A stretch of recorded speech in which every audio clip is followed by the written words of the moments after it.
Bon, ce qui est arrivé est à peine croyable. Bon. Il est venu dans la salle. Il nous a parlé comme à des chiens. Il n'a pas fait exception pour moi. Il a traité tout le monde également.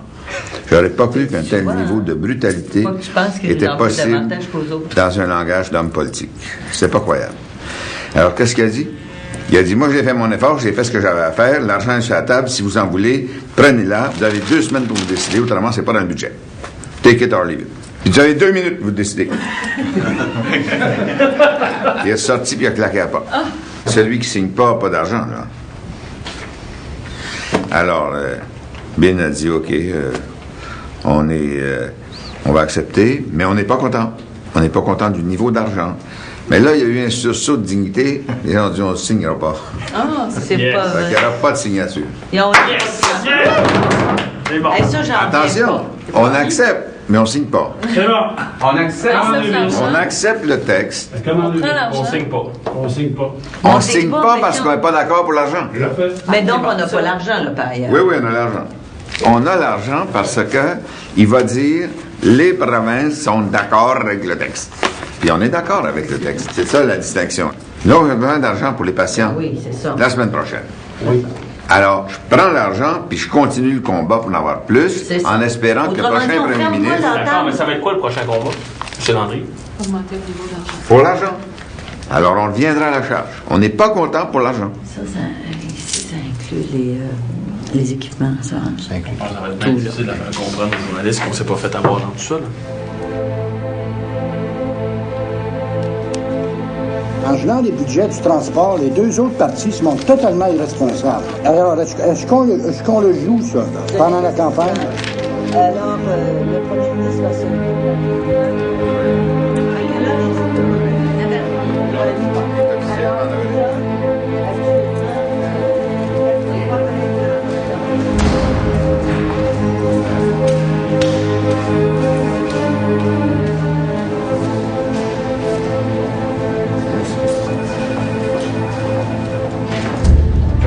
Le premier décret, c'est pour dissoudre l'Assemblée nationale et la reconvoquer pour le 20 mai.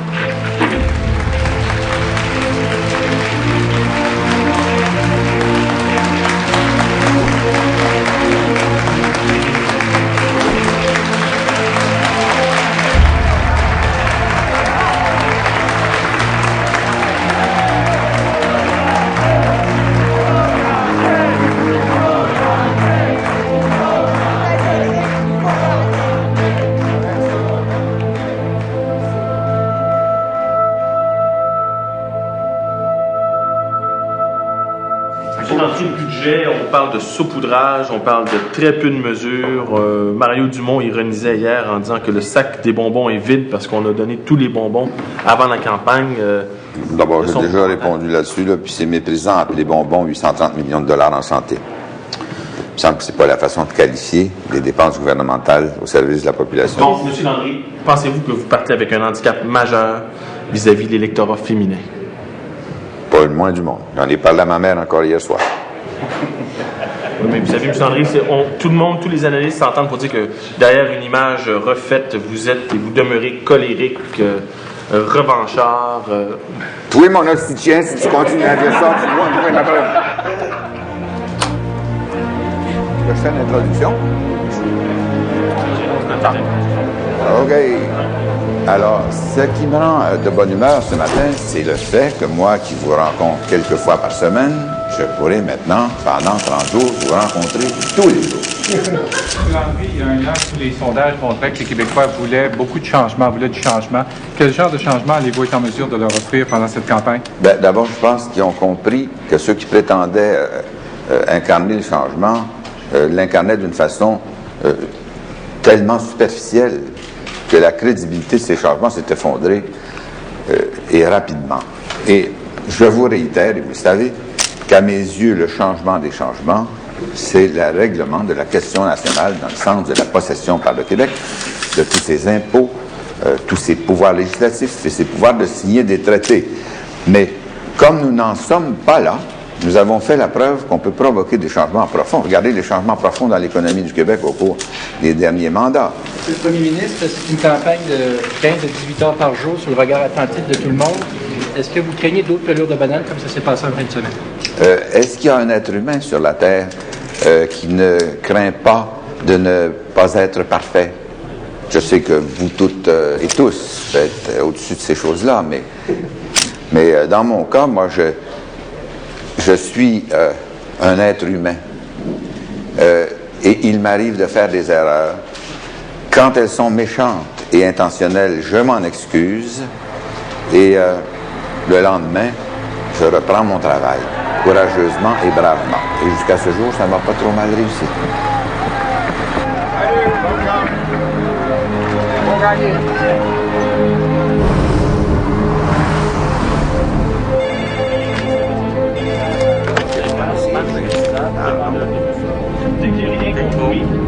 OK, si je veux qu'on fasse table rase dès le début, ça va me faire plaisir. Merci que...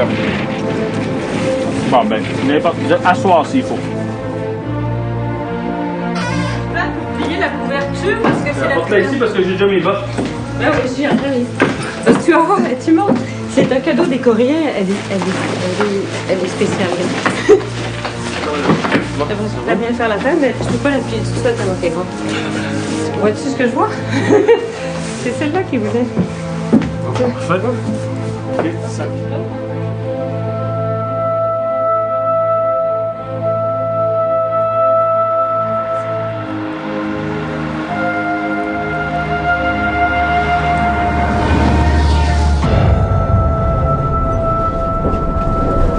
Combien de temps avant d'arriver à Marcel?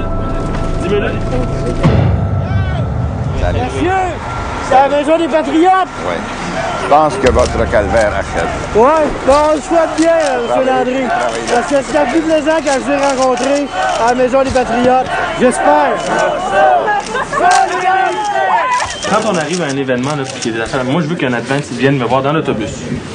Ils me disent qu'est-ce qui se passe, où est-ce que c'est, de quoi ça a l'air. Personne qui va aller voir. Oui, parce que moi, je veux savoir ce qui se passe dans la salle. Si je sais pas, là, moi, le Jean, vraiment, il va peut-être descendre, mais c'est ça que j'avais parlé à Jean, et c'est un peu dans ce sens-là. OK. C'est à cause des manifestants, là. Alors, je pense que... Salut, André. Salut. Ça va bien? Ouais. C'est mon anniversaire de 14. Eh oui. Salut, Mano, comment ça? Salut, Laurent. Salut, comment vas-tu? Bien. Salut, ça va bien? Je vous ai dit que jamais plus je ne voulais voir la nation québécoise perdre un référendum. Par conséquent, je n'en déclencherai jamais sans avoir l'assurance morale de le gagner. Mais avec votre militantisme, votre ardeur, votre lucidité, la mobilisation de la société civile, des Québécois et des Québécoises de toutes origines, de tous âges et de toutes conditions, je crois que je pourrai avoir cette certitude morale. Je vous supplie de me la donner. Et si vous me la donnez, le Québec ira là où il doit aller. Merci de votre présence.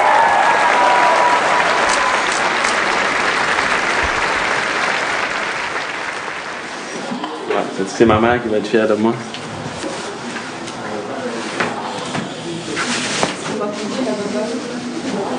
Tu sais, là, dans les journaux, ils disent que c'est Chantal qui a changé sa vie. Hein? Ils disent pas que c'est pas elle qui repasse ses chemises. Bonjour. M. Landry, on regarde le sondage ce matin. Est-ce qu'on doit comprendre que Mario Dumont est déjà hors de combat alors que la campagne commence? Non. Ce que vous devez comprendre, c'est que je ne commenterai plus les sondages. Mon prochain commentaire sur l'état de l'opinion publique, ça sera le soir du 14 avril. Dans votre campagne, comment vous allez faire pour tenter de convaincre plus de Québécois que la souveraineté, parce que ça fait depuis longtemps, n'est-ce pas? Je ne sais pas si vous étiez là hier soir, vous avez vu. Nous voulons que notre peuple marche le plus rapidement possible vers la normalité. Et j'ai fixé l'horizon 2005. Alors, nous allons continuer tout en insistant sur le fait que jamais je ne tiendrai de référendum sur le destin national du Québec sans être sûr de le gagner. Et ça, je pense que la population a bien compris ça. Et je suis conseillé par quelqu'un de très scrupuleux sur cette question-là. C'est Jacques Parizeau. Qu'est-ce qu'il vous a dit exactement, M. Parizeau? Il m'a dit de ne pas vous le dire si vous le demandiez. Non, mais qu'est-ce qu'il vous a dit, là? Vous êtes ambivalent. Jacques Parizeau n'est pas candidat. Non, mais... mais il est très disponible pour toutes sortes d'entrevues. Vous vous en servez comme Non, je m'en sers pas. Je lui rends hommage. Et sur cette question, c'est un excellent conseiller. Donc, M. Wilkins vous dit de ne pas répondre avec son doigt. Est-ce que vous conseillez? Oui, mais j'avais décidé de ne pas répondre avant de voir Wilkins parce que c'est vous que je regardais en plein dans les yeux. Merci beaucoup. Vous aviez de l'intuition à Chris, hein? Ils ont fait exactement ce que vous pensiez qu'ils allaient faire. Là, il va falloir se forcer encore plus sur Réal Séguin. Je vois des traits de comportement que j'aime pas. Énervement, je vois le bouillir, là. C'est leur joie, là. Ils vont passer 30 jours à essayer de persécuter 3 hommes politiques qui ont le courage de se présenter. Il y a juste un métier noble, c'est le leur, dans leur tête. Monsieur Bernard Landry. Ça va bien? Super bien! Alors, Israël, tu as quelque chose à me dire? La grande avait prié fort pour votre succès. Tu le salueras de ma part. Il regrette de ne pas donner la bénédiction personnelle. Bon, ça, peut-être que je pourrais y passer à un moment donné. Le dernier mot n'est pas dit. Ouais. Le dernier mot n'est pas dit. The last word is not being said. OK? Yes. OK, can I speak to him privately? Oui, est-ce qu'on peut couper 2 secondes? Est-ce que vous estimez que la guerre profite au Parti québécois? Tirez-vous avantage de cette guerre? J'ai pensé et voulu qu'elle n'ait pas lieu. Et j'ai cru jusqu'à hier qu'elle n'aurait pas lieu. Mais j'ai toujours refusé, dans ma réflexion, de spéculer sur l'impact électoral de cette guerre dans la présente campagne. D'autres l'ont fait, mais je n'ai pas l'intention de le faire. On ne spécule pas sur l'horreur et les vies humaines. Puis on a eu la guerre où l'on a perdu des amis. On a aussi des frères qui ont donné leur vie. Monsieur Landry, je vous disais que Pascal Bérubé est l'un des meilleurs candidats que le Parti québécois a pu nous donner dans le comté de Matane. Magnifique. Ça va être un des plus jeunes députés. Oui. On était derrière lui à 100%. Vous ne demandez pas le retrait de la publicité sur les patients qui meurent sur les listes? Je trouve que toute cette publicité négative sera jugée par la population. Toute cette publicité négative. D'ailleurs, noir et blanc, là, les choses ne sont que rarement noir et blanc dans la vie. Les nuances, ça existe aussi. Puis ça existe en politique et ça existe par respect de l'électeur dans une démocratie. Bonjour, monsieur. Ça va bien? Ça va bien, Très bien, oui. Bonjour. Bonjour, madame. Vous allez bien? Commence à faire un peu moins froid, hein? Est-ce que vous allez visiter les personnes âgées? Là, on était chez les enfants, mais on voit des personnes âgées un peu partout. Ah oui, parce que c'est malheureux. Je pense qu'il aurait aimé ça vous voir. Ça, c'est le matin des enfants. Mais on va parler ça à Louise Arel, qui est avec moi, là.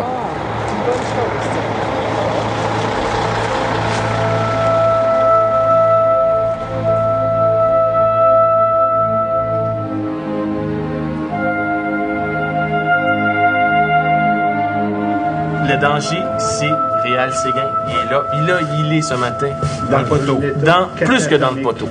Il est en haut du stade. Là. Parce que là, il est en maudit qu'on l'ait donné à l'essor la plateforme électorale. C'est vraiment un métier de tordu. Regardons les choses en face. Parce qu'il n'y a pas eu l'affaire, c'est son confrère qui l'a eu. Là, il est en furie, puis il tape sur le chef du gouvernement national du Québec. Ça me scandalise. Mais ça, c'est un métier de vicieux, cette affaire-là, ou quoi? Ça n'a pas de bon sens, là. Tout être humain, fût-il premier ministre, a droit au respect élémentaire. Hein? Ouais. Mais là, ce que je veux vous dire, c'est que la dernière fois que Séguin vous a posé des questions, on dirait que quand il vous pose une question, là, il y a un déclenchement, là. Ouais. Puis là, mettez-vous sur la caméra, là. Les journalistes sont au courant, puis là, ils attendent juste que vous pétiez. Okay. Monsieur Landry, vous êtes très prudent. On vous sent très prudent, très retenu. Vous faites souvent des déclarations écrites, ce à quoi vous ne nous avez pas beaucoup habitués, finalement. Où est votre caractère bouillant? Où est le vrai Bernard Landry?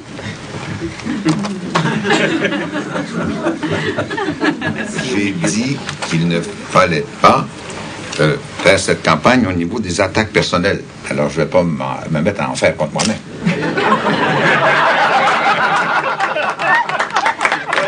Moi, là, Pierre, tu connais ce parti-là depuis très longtemps comme moi.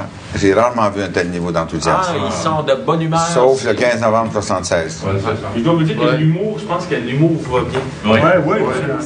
Je pense que les gens l'apprécient. Ça nous permet d'attaquer nos adversaires sans se faire critiquer, de les attaquer, puis d'avoir l'air agressif puis arrogant.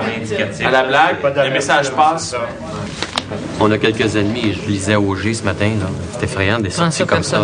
Non, mais là, on va dire, ils font exprès pour être ennemis parce qu'ils trouvent que ça va trop bien. Ils se donnent une mission, ce qui n'est pas normal. Ils ne sont pas là pour ça. Mais ils se donnent une mission d'influencer la politique plutôt que rapporter ce qui se passe. C'est ça. Les critiques sur ADQ et l'histoire de Charest, là, et son comté, ça... C'était trop loin. C'était trop. OK? Sauf que s'il y avait une personne qui ne savait pas que Charest restait à Westmount, là, il n'y en a plus. Mais oui, je le sais, mais ça te fait plaisir, mais c'est moins bon. OK? D'accord. C'est juste des choses qu'on doit éviter. On n'a pas besoin de ça. On n'a pas besoin parce parce tellement de bonne campagne. Faut que tu restes au-dessus de la mêlée.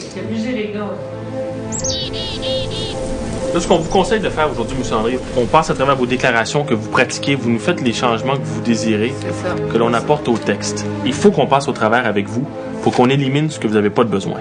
Pour que demain, dans le cahier final que vous allez avoir seulement les éléments que vous avez besoin pour aller en débat. Ouais. Est-ce qu'il nous stoppe? Le micro coupe. Alors, vous avez 1 minute et demie. Alors, si vous voulez passer un message, je pense qu'on est mieux d'y aller avec des textes, quitte à ce que vous les maîtrisiez tellement bien que vous soyez capable de le sortir du texte. OK. Passez-moi des textes. Je vais juste expliquer la suite. Alors, une fois que vous avez fait votre déclaration, les 10 premières minutes, M. Landry, sont les plus importantes de tout le débat. En 89, l'allié contre Bertrand, le débat, ses conseillers lui avaient dit « Surtout, fâchez-vous pas ». Mais il dit « Comment je vais faire pour pas me fâcher? Je vais vouloir y sauter dessus, tu sais. » Fait que, en s'en allant au débat, il a trouvé un sou noir dans sa poche. Fait qu'il a pris sa petite scène noire, puis il a mis ça sur son lutrin. Puis à chaque fois qu'il regardait ses notes, il voyait son sou noir, qui faisait penser à sourire. C'est bon, il me faut une scène. Fait que demain, on va vous donner une scène noire. OK. Puis on va la mettre du côté où on verra pas le mot Canada, pour pas vous enrager.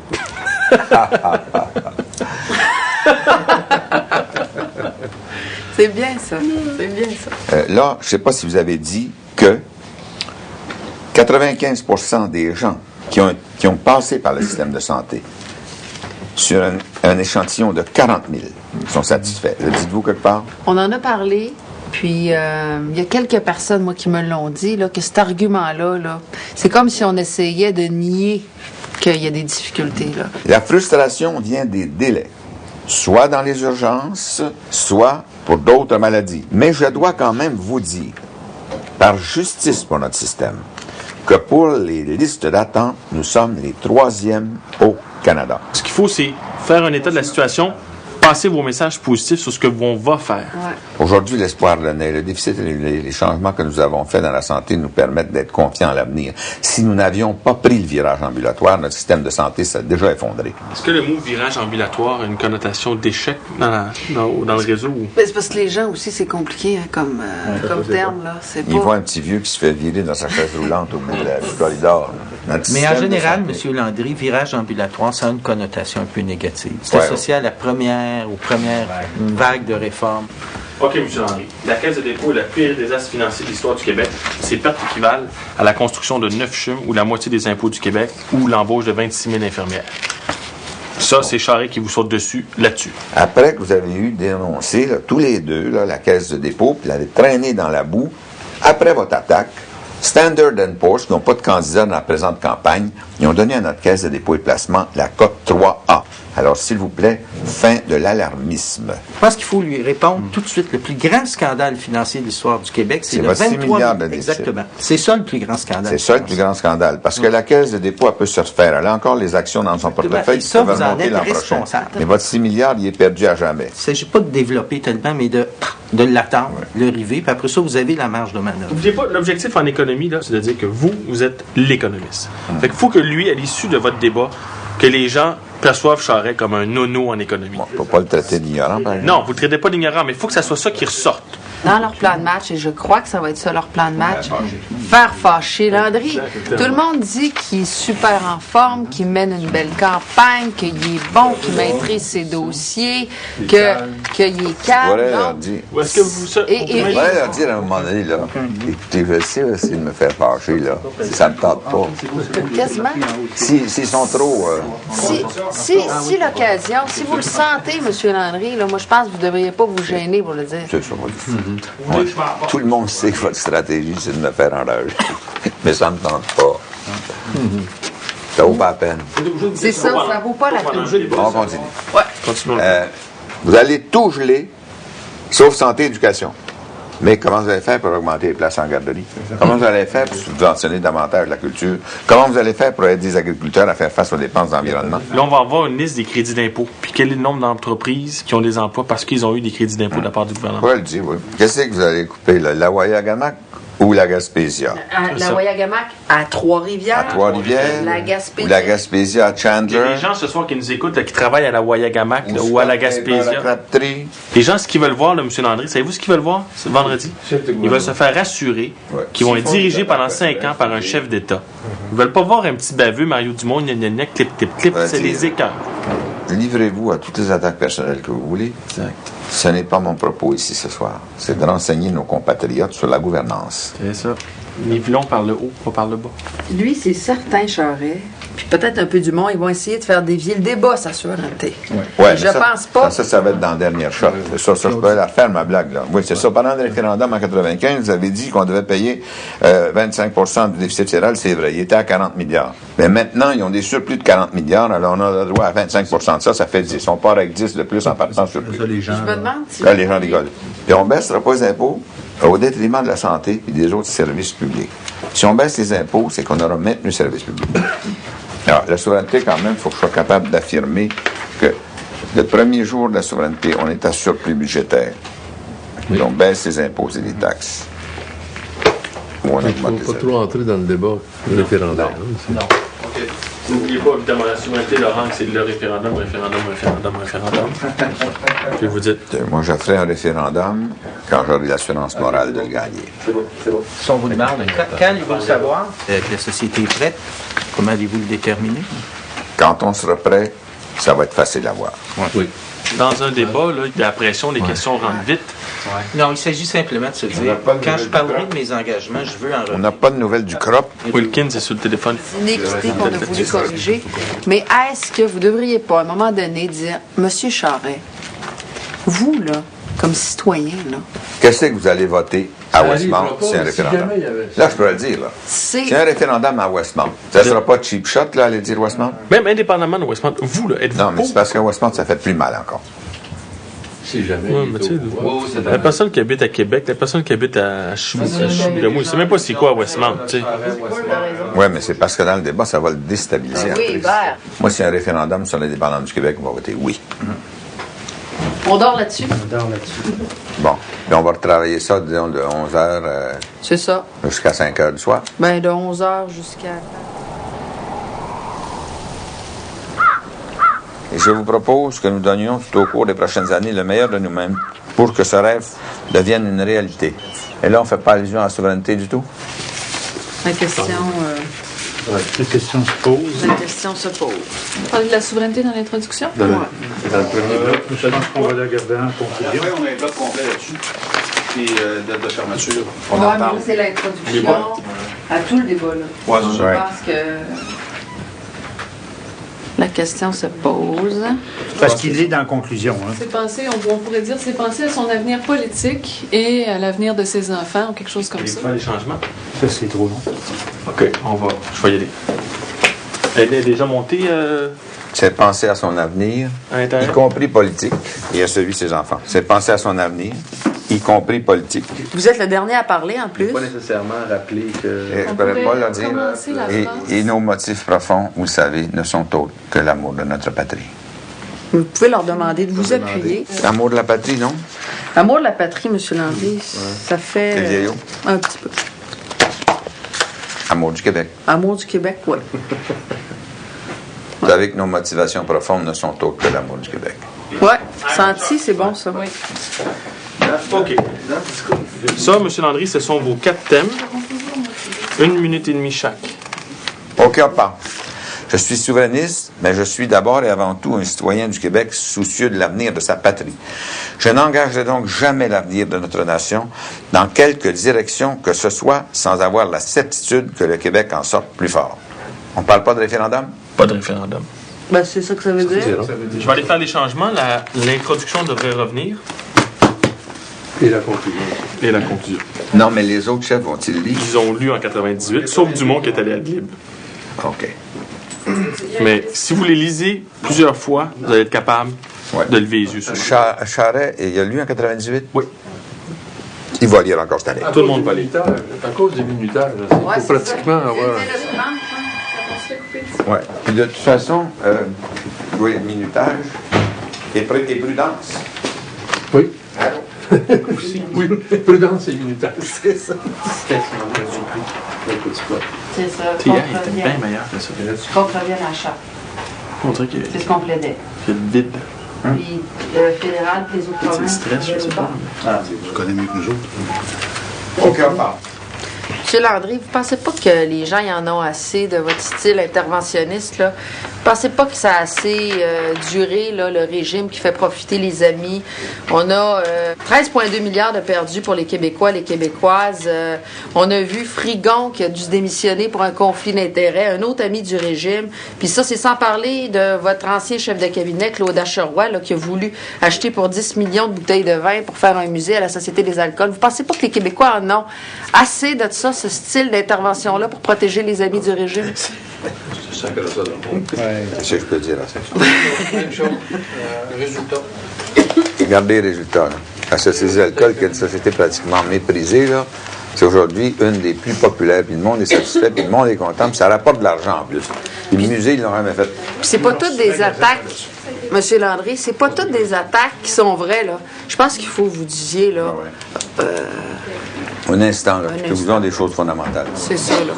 Bon, on fait ça encore, On là? a fait un bon tour de piste dans la question. Tantôt, on vous assoit, là, puis vous fouillez dans votre cahier. Je pense qu'il faut que vous le maîtrisiez. Les autres, là, ils n'ont pas plus de mémoire que moi, puis ils sont pas plus brillants que moi, puis peut-être qu'ils sont pas mal moins. Ça, c'est... Alors, c'est certain qu'ils sont moins ils brillants. connaissent moins l'économie, en tout cas. Mesdames, Messieurs, bonsoir. Ici Jacques Moisan. Je veux d'abord vous souhaiter la bienvenue à ce débat des chefs, édition 2003. On y va donc avec les déclarations d'ouverture. C'est le président du Parti québécois, M. Bernard Landry, qui a été désigné pour commencer. M. Landry, vous avez 3 minutes. Je voudrais vous livrer ce soir principalement 3 messages. Le premier, c'est que le Québec va globalement dans la bonne direction. Nous vivons une période de prospérité sans précédent. Le déficit a été éliminé, l'emploi atteint des sommets records, il y a 200 000 personnes de moins sur l'aide sociale. On écoute maintenant le chef de l'Action démocratique, M. Mario Dumont. Avec la dette accumulée, comment allons-nous faire pour arriver? Voilà le défi auquel il faut s'attaquer maintenant. Autour maintenant du chef du Parti libéral du Québec, M. Jean Charest. Merci. Le Parti libéral du Québec est prêt à changer les choses dans le sens de vos intérêts. Nous voulons redonner aux citoyens le droit de s'exprimer sur l'avenir de leur communauté. Cette position, par ailleurs, est exactement celle que défendait René Lévesque sur les questions des fusions municipales en 1976. Allô? C'est quoi cette histoire-là? De René Lévesque? Ouais, trouvez-moi ça. Québec. C'est quoi cette histoire-là de René Lévesque, c'est vrai? Le sous mon papier, oui? Et comme contribuable, j'ai été jugé favorable à la réussite de ces mêmes. Attention, un vote pour l'ADQ, c'est un vote pour le PQ. Merci, messieurs. Alors, c'est maintenant le moment d'aborder le premier thème de ce débat, c'est-à-dire la gestion de l'État, finances publiques et économie. À la lumière des engagements que chacun d'entre vous avait pris depuis le début de la C'est vrai. comment En 79, on a passé une loi pour défusionner 2 municipalités parce qu'on trouvait qu'il n'y avait pas eu de consultation publique pour fusionner. On est fait. Non, pas du tout. Il faut quand même qu'il se prononce là-dessus. Mais là, il l'a abordé. Là. On n'avait pas prévu nécessairement de l'attaquer là-dessus. Là. Continuons notre plan de match. Salut. Dans votre philosophie de l'État, est-ce que vous maintenez un tel abus? On veut réduire la taille de l'État, mais on ne le fera pas de façon dogmatique. Rappelez-vous, un jour, vous disiez, que vous alliez couper 25% des fonctionnaires. Vous ne le dites plus aujourd'hui, là. Vous ne le dites plus. C'est plus votre position. Vous avez été obligé de reculer là-dessus. Non, alors, au lieu de prendre une position où on frappe sur les fonctionnaires... Vous êtes rendu à 4 km de la question. Si vous voulez réduire véritablement dans les structures... Non, je pense que Charest part assez en ligne. Il va essayer de prendre beaucoup de place. Je pense que pour le patron, là, ça va être prendre son temps et positionner son bilan. Oui, mais pas hésiter non plus pour intervenir. Il a l'air... Ce que je voulais vous dire, c'est que le prochain gouvernement sera obligé de mettre en place des politiques pour garder des gens dans la fonction publique, pour éviter les erreurs que M. Landry a fait dans le domaine de la santé et de l'éducation. Merci, messieurs. Les échanges vont maintenant se poursuivre entre M. Charest et Landry. C'est M. Charest qui a la parole. Mais comment expliquez-vous que dans les régions du Québec, entre 1996 et 2001, il y a 50 000 personnes qui ont quitté leur région, alors que vous dites que les économies vont mieux? Statistique Canada vous a répondu le lendemain de votre déclaration. Vous vous trompez. Le chômage a baissé dans toutes les régions et il a baissé à cause des hausses d'emploi. Denis Boudreau, Statistique Canada. Mais je vais vous parler de la Caisse, à M. Dumont aussi en même temps d'ailleurs, puis à tout le monde. Pourquoi vous ne tapez pas sur Homer et tout ce qu'il y a de gestionnaire? Mais notre caisse de dépôt...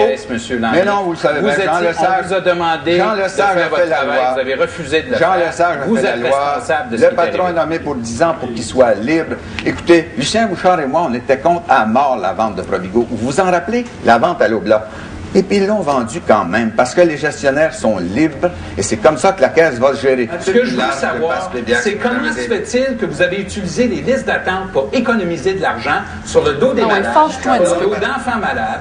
Pourquoi avez-vous permis, pourquoi avez-vous toléré qu'on vous poursuive en cours alors que des gens sur des jeunes enfants pour des soins? Mais on va élargir le débat si vous voulez. Si Jean Chrétien nous avait donné 800 millions il y a 2 ans, pensez-vous qu'on aurait attendu pour le dépenser?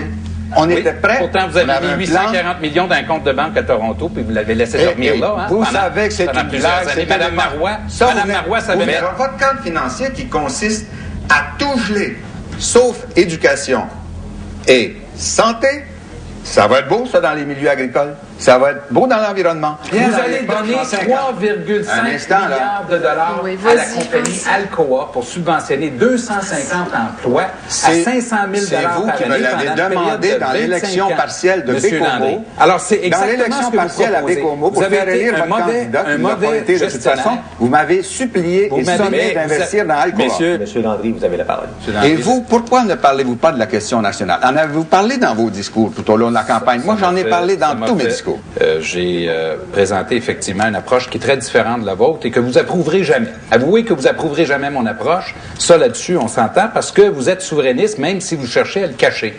Mais aujourd'hui, Jacques Parizeau, qui est à Trois-Rivières, disait ceci: l'ex-premier ministre a persisté et signé en attribuant à l'argent et au vote des communautés culturelles la défaite référendaire de 1995. Vous vous rappelez sa fameuse déclaration?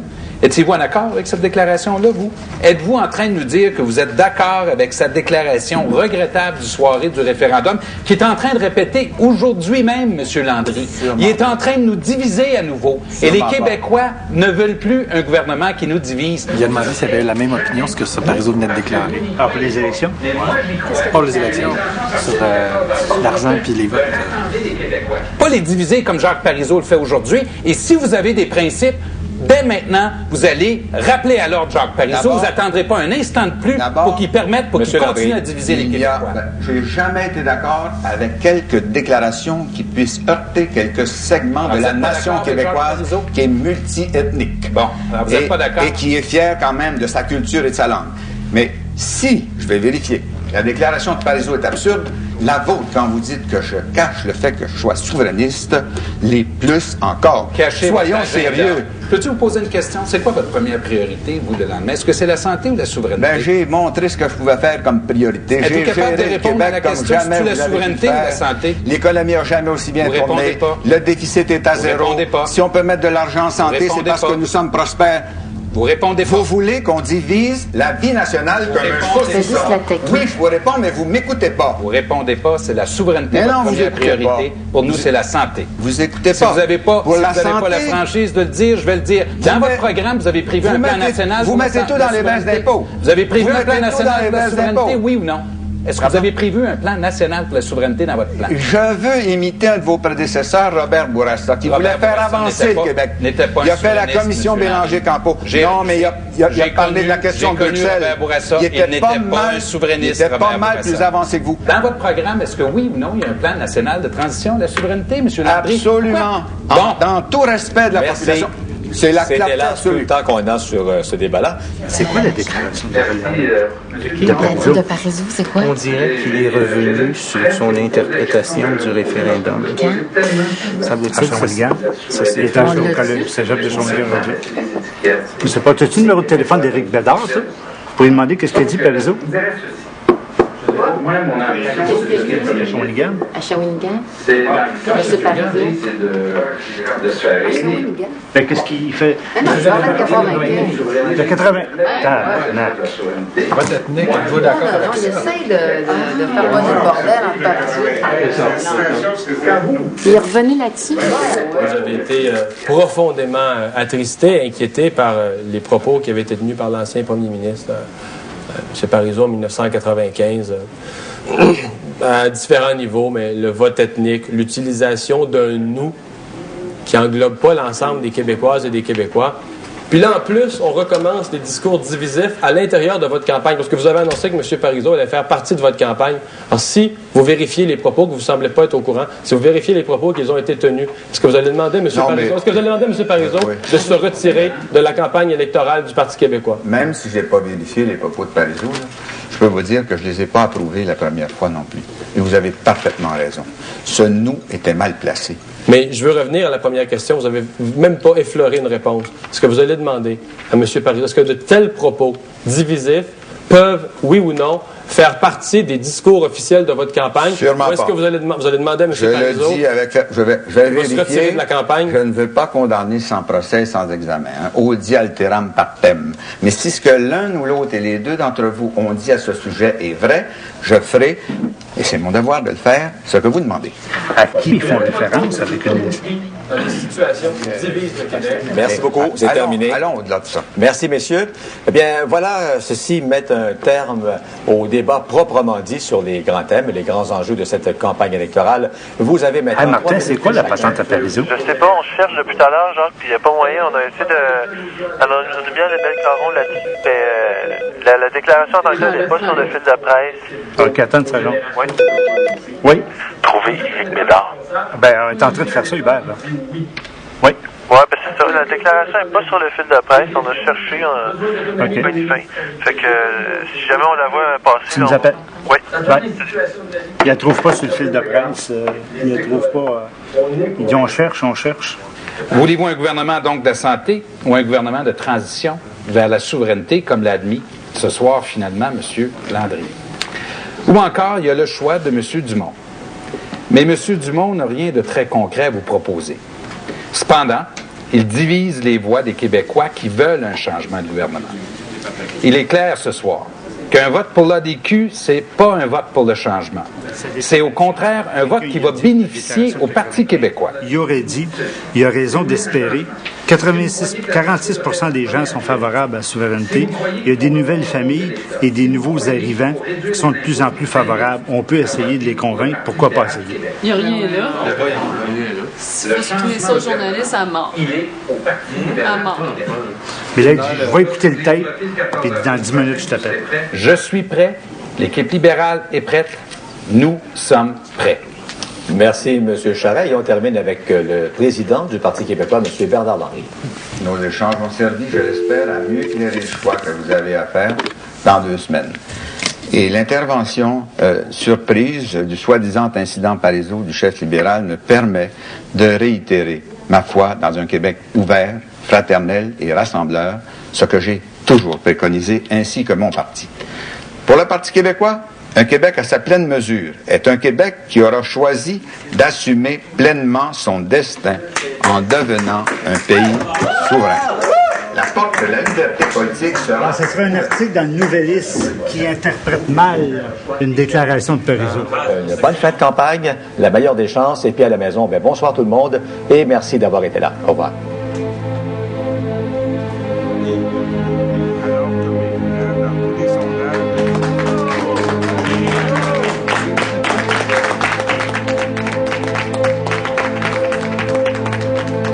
Non, il n'y a pas de gagnant dans ce débat. Match nul pour vous. Match nul et un match nul pour ce qui est de Bernard Landry. C'est quand même, je pense, qu'il recherchait.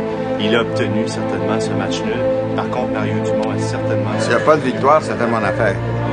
Tu gagnes. Les deux, vous attaquez.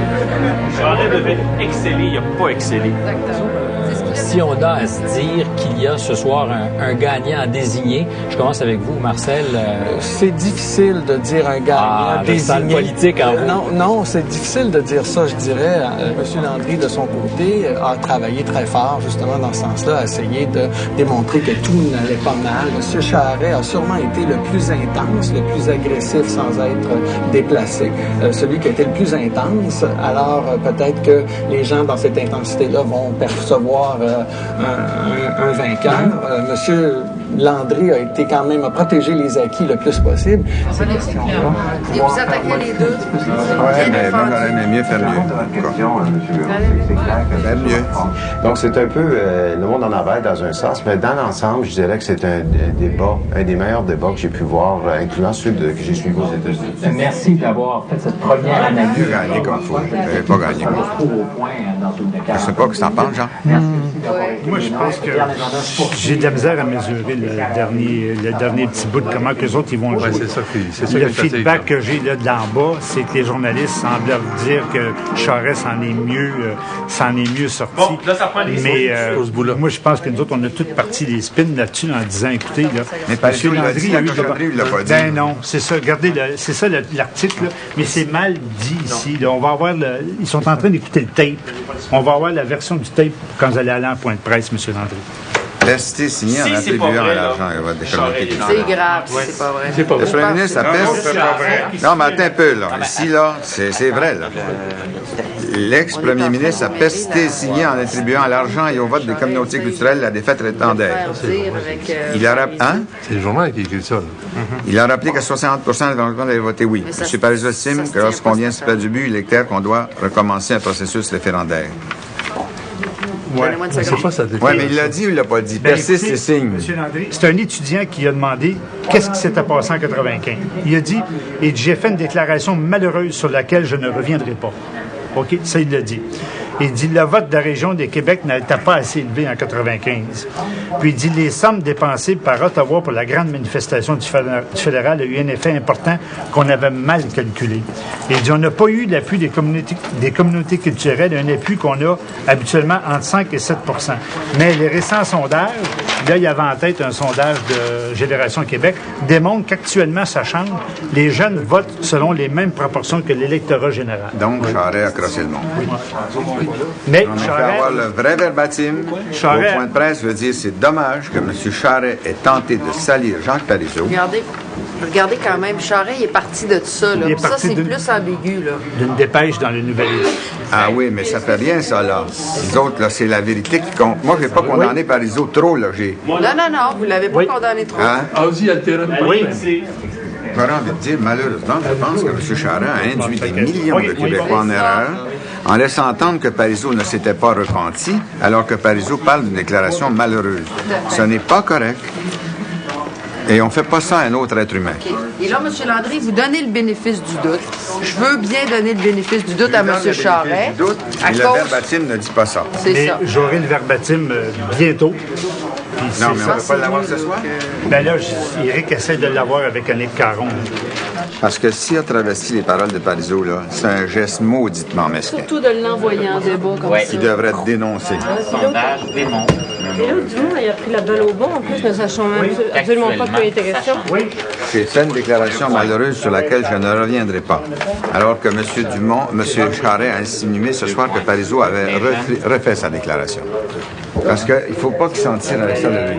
M. Landry, vous avez eu quelques minutes. Avez-vous, vous ou vos services, vérifié, est-ce que M. Parizeau a redit les paroles que M. Charest les vérifications que j'ai faites sont à l'inverse.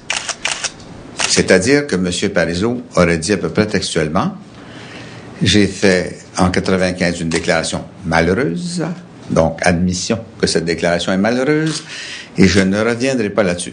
C'est ce que je sais. Alors là, il faut être très prudent.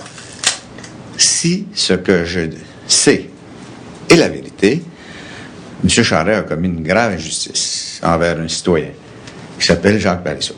Chacun a droit à sa réputation et d'être cité convenablement. Et si M. Charest s'est trompé, il s'excusera. Et s'il ne s'est pas trompé, ben, c'est moi qui prendrai les mesures qu'il faut vis-à-vis de M. Parizeau pour que nos campagnes se dissocient. Mais là, j'ai 4 ou 5 personnes qui me disent que Parizeau a avoué que sa déclaration de 95 était malheureuse. Alors, la bonne foi se présume. La première minute qu'il a voulu mettre le long de l'orteil dans la campagne, qu'est-ce que j'ai dit? Quelqu'un dans ses culottes avec une enregistreuse. Chris, si t'as pas de cassette, là, même si t'as quelqu'un qui dit que c'est pas vrai, là, on va ramer en tabarouette. Moi, j'ai tout dit aux journalistes. Hey, je vais vous le lire, moi, ce que j'ai comme déclaration que 3 m'ont dit. Je vais vous la lire. Je l'ai toute lue. Aux journalistes qui étaient là. Je vais vous envoyer le verbatim. Les autres, ils disent non, il suffit à l'article du Nouvelliste.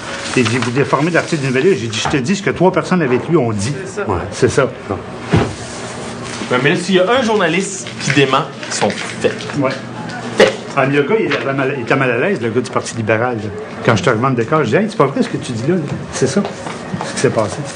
Puis même ce que j'ai là dans les notes, c'est qu'au contraire, il a cité une étude de Génération Québec disant que les Québécois et Québécoises issus de l'immigration, enfants de la loi 101, ont tendance à voter comme l'ensemble du Québec. Donc c'est une erreur de... Alors, il se serait amendé, vous voyez. C'est une erreur de journaliste, vous êtes en mesure de répondre ça à M. Charest sur place au débat, M. Landry? Bien, parce que je ne savais pas ce qu'il avait dit. Comment aurais-je pu deviner? Non, mais tu vois à ma place, là. M. Charest savait que M. Parizeau avait dit quelque chose. Comment ça se fait que vous ne le saviez pas? Bien, justement, moi, je ne le savais pas. Et puis, si mes informations sont exactes, M. Charest non plus, parce qu'il a dit une chose que M. Parizeau n'avait pas dit. Ça va être assez grave, M. Charest, là, ça. Parce que Jacques Parizeau, là, ce n'est pas un déchet de la société, là. J'espère que tout le monde sait ça, là. C'est un grand intellectuel, un homme qui a servi sa collectivité depuis la Révolution tranquille et qui a fait une erreur monstrueuse un certain soir de 95 que j'ai dénoncé et il a payé pour.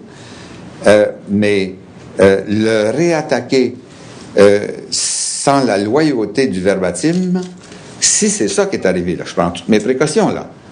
C'est M. Charest qui devra vivre avec. Et si M. Charest ne s'excuse pas, M. Landry? Ben là, on verra. Là. M. Parizeau est assez grand pour se défendre, et puis les témoins qui sont là, puis il y a peut-être des enregistrements. Je ne veux pas répondre à des questions hypothétiques. Là, je dis ce que je sais. M. Charest, il a planté ça dans le débat en me disant que Parizeau, c'est bien ce que vous avez entendu, hein, qui avait dit que Parizeau avait repris ses déclarations de 95 sur l'argent et le vote ethnique. Avez-vous entendu ça comme moi? Alors, les échos que j'ai, c'est pas ça. Oui, M. Marcotte, c'est Hubert Bolduc au cabinet de M. Landry. Ça va bien? Oui. Alors, on vient de me rapporter que vous auriez dit en ondes à 10h15 que Jean Charest avait déformé les propos de Parizeau. Oui, moi, ce que j'ai entendu ce midi, là, c'est qu'il n'a pas fait une sortie comme il en a fait en 95. Il n'a pas fait de sortie comme en 95. OK. Pas ce que moi j'ai perçu, en tout cas, aujourd'hui, dans ses propos. Il a parlé de l'argent en disant qu'il s'était dépensé par des organismes qui n'étaient pas sous la juridiction de la loi québécoise sur les référendums. Okay. Il s'est dépensé 2 fois plus d'argent là que pour le camp du oui, le camp du non réuni pour la campagne. Ça, c'est vrai, tout le monde le prouvé. Ça, c'est ce qu'il a dit. Okay. Et en ce qui concerne les communautés culturelles, ce qu'il a dit, c'est que oui, il y avait eu un vote de communauté culturelle qui était moins fort, sauf qu'il dit que depuis ce temps-là, les choses ont changé. Et puis là, je vais de mémoire, et qu'un sondage qui a été fait à Montréal montre que les plus jeunes, ces derniers temps, de communautés culturelles, si on leur posait la question de 95 à 40%, ou à peu près, là, ils voteraient oui. Et ça, c'est quelque chose qui a changé. OK. OK. Et moi, j'ai pas vu là, de sortie en règle aujourd'hui. Là. Le texte. Avec le ton de 95, c'était, à mon avis, très différent. OK. Fait que donc, le Nouvelliste, lui, on ne sait pas s'il a entendu la même chose que vous. Là. Ah, ben, mon collègue du Nouvelliste était là. Ah, il était là, lui aussi? Oh, j'avais 2 collègues du Nouvelliste qui étaient là. OK. J'avais 2 collègues qui étaient là, puis du Nouvelliste, mais je sais pas lequel a signé l'article. OK. Bon, ben, je vous allez voir ça demain. Mais, si vous avez la cassette, hein, c'est ça que vous dites? Ah, moi, j'ai l'enregistrement, oui. OK. Vous savez que cet enregistrement-là, ce soir, a beaucoup de valeur. Je peux-tu vous demander un service? Ça dépend quoi? Pouvez-vous me faire écouter la cassette? Je vais vous référer à Montréal. À Montréal? Oui. OK. Téléphonez au 514. Attendez une minute. 514. 597. Attendez une minute. 514. 597. 4066. 4066. Puis à qui je parle? Là-bas, c'est Luc Simard qui devrait Luc Simard. OK. Merci beaucoup. Au revoir. Il dit ça ressemble à ce que j'ai entendu, mais là, il me réfère à Radio Cannes Montréal. Bizarre. Ouais, mais Radio Cannes Montréal, on va faire Moi, j'ai eu la bureau électoral. Oui, Luc Simard, s'il vous plaît. Je ne connais pas, c'est de part de qui? C'est Hubert Bolduc au cabinet du premier ministre. OK, mais là, ils vont m'envoyer le transcript. On donne le transcript avec ce que Parizeau a dit. Pow! Là, ça a bombe. Monsieur Bolduc? Oui. Je vais vous envoyer à Claude Brunet, qui est notre reporter sur place, qui a ouvert le débat. Oui. Moi, je veux parler à Luc Simard, moi. OK, Luc Simard pourrait vous appeler dans quelques instants. OK, je vais vous donner mon cellulaire. 514 555 3790. On avance 6 en 90, c'est noté. OK, merci. Au revoir. Ils veulent pas rappeler, hein? Ce qui reste. On va les avoir parlé. Ce qu'on sait, c'est que le journaliste, il a dit que lui, il s'en souvenait pas. Il m'envoie à Claude Brunet. Ah ben maudit. Bonjour, c'est Christine. En tout cas, déjà à date, ça s'en va. C'est l'air de Michel Service. C'est 6 personnes différentes qui nous le confirment, dont celui qui l'a dit, celui qui l'a écouté. Qui l'a tapé. Oui, bonjour. Claude Brunet. Oui. Hubert Bolduc. Salut, Hubert. Ça va bien? Oui, toi? Ouais. J'essaie d'appeler Luc Simard, il m'envoie chez toi. C'est-tu normal? T'as-tu une promotion? Moi, le boss. Le boss? Oui, c'est ce que je dis. Ben non, c'est parce que j'essaie de... Apparemment, ils t'ont envoyé le texte de ce que Parizeau avait dit. Ça se peut-tu? Ben là, on l'attend. OK, je pensais que tu l'avais... Parce qu'ils m'ont envoyé là, il dit appeler Claude Brunet, c'est lui le reporter qui est là-dessus. Que... Oui, mais on l'attend encore. Ah, OK, je pensais que... On a un journaliste là-bas qu'on attend les transcripts. OK, c'est bon. Ben, on va se rappeler. Ils attendent le transcript, eux autres aussi. Alors, Hubert, il m'est venu un instinct au débat que je ne l'ai pas dit, mais j'ai dit, se pourrait-il que je sois victime d'un tir ami? Tu sais, comme en Iran. Mais je ne l'ai pas dit. Non, bien fait. Et puis, c'est peut-être pas un tir ami, c'est peut-être Charest qui s'est mis dedans comme il faut. Ouais, moi, je pense que il faut que ça soit exploité au maximum. Il faut que tous les chroniqueurs, les souverainistes déchirent leur linge au grand complet.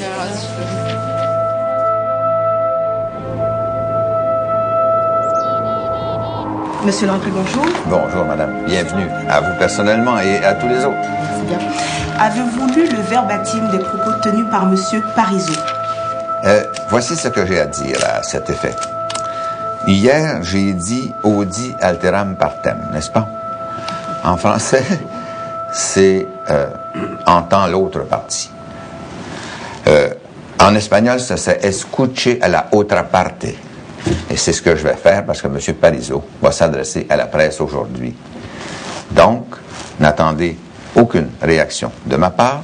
Je crois qu'il est décent, humain, conforme au droit naturel de laisser M. Parizeau parler. On a tout de même pu entendre M. Parizeau à la radio et le moins qu'on puisse dire... j'espère que vous aurez le bonheur de l'entendre encore parce qu'il va reparler aujourd'hui. Des propos encore ambigus à l'endroit des communautés culturelles. Avez-vous l'intention de vous en dissocier? Audi alteram partem, écoute l'autre partie et par la suite, fais des commentaires si tu juges à propos d'en faire et je vais attendre de voir ce qu'il dit et éventuellement, je ferai des commentaires.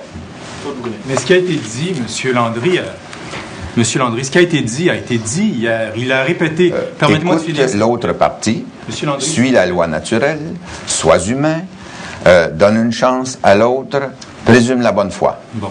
Si je peux poser ma question. Ce que M. Parizeau a dit hier a été dit, ça existe en soi. Il aurait fait la même analyse qu'en 95. Il a même ajouté que la situation a évolué, que les enfants de la loi 101 votent maintenant comme les Québécois. Je crois saisir votre question. Alors, pourquoi ne pas... Audi alteram partem, sois humain, applique la loi naturelle, laisse parler l'autre, ne le condamne pas d'avance, ne sois pas cruel envers lui. C'est un être humain. Bon, je vais poser ma question maintenant. Et j'ai donné ma réponse. Attendez la question. Pourquoi ne pas vous dissocier des propos que M. Parizeau a eus hier? Audi alteram partem, écoute l'autre, sois humain, ne le condamne pas d'avance, présume la bonne foi. Là, je me parle à moi. Oui, mais ça pourrait s'appliquer à vous aussi. Est-ce que vous cautionnez les propos qu'a tenus M. Parizeau? Audi alteram partem, écoute l'autre, au risque de... sois humain. Au risque N'essaie pas d'écraser ton semblable. Laisse-lui la chance de s'expliquer. Si tu as des commentaires à faire, je me parle toujours à moi. Si tu as des commentaires à faire après, tu les feras. Mais M. Landry, vous l'avez fait vous-même hier durant le débat en disant que si M. Parizeau a effectivement prononcé ces mots-là, vous allez J'ai eu la prudence de dire Audi alteram partem dans le débat. Je n'ai pas voulu me prononcer. Et j'attends que M. Parizeau, ce qui est très humain, ce qui est conforme à la loi naturelle, puisse parler, et je parlerai ensuite. Pourquoi votre instinct s'est dissocié de M. Parizeau tout de suite comme ça? Réal, listen to the other party. Audi alteram partem. Sois humain. Parizeau, c'est un homme respectable, et tout être humain d'ailleurs a le droit de s'expliquer avant d'être condamné ou louangé. Mais pourquoi donnez-vous une chance à M. Parizeau? Il s'explique sur ses propos-là. Pourquoi je donne une chance à M. Parizeau? Parce que je donne une chance à tout être humain. C'est ma vieille formation, j'imagine. Mais ce qu'il a dit a été dit, M. Landry. Vous parliez d'émotions intellectuelles tout à l'heure. Est-ce qu'il vous a donné des émotions intellectuelles hier, M. Parizeau? Depuis 40 ans que je le connais, il m'en a donné vraiment de toutes sortes.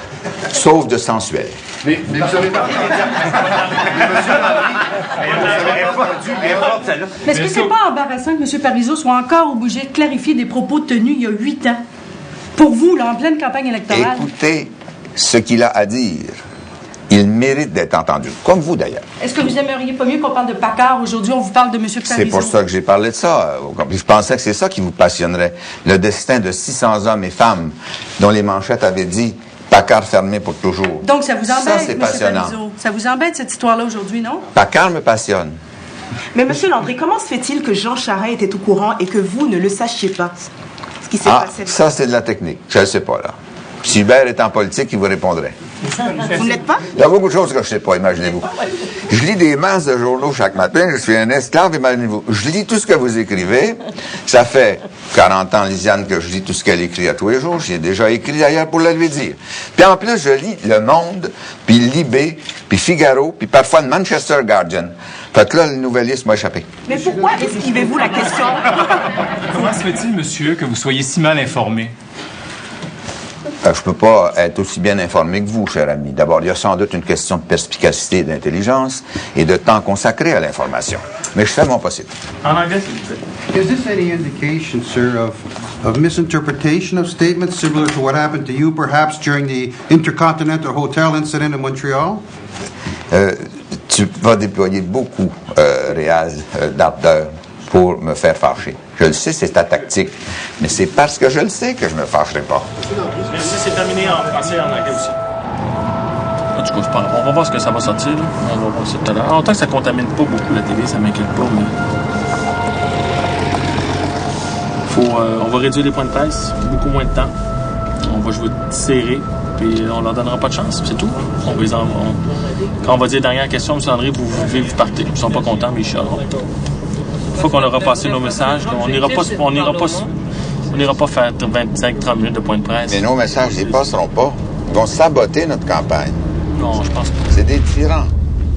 Paul Larocque, il est sceptique. Lui, c'est parole contre parole, puis il trouve que Charest en a remis pas mal. Sophie Langlois, ça, c'est autre chose. Elle a... Il le dit, il leur dit, puis ce que Jean Charest a fait, c'est bien. Dans un débat face à 2 millions de Québécois, il a travesti les paroles de Parizeau. Il a lancé une controverse qui n'avait rien à voir. Et je pense que c'est injuste et il devrait s'excuser non seulement auprès de Parizeau, mais auprès de la population du Québec, alors qu'il a affirmé une chose que les textes qu'il avait en main ne justifiaient pas.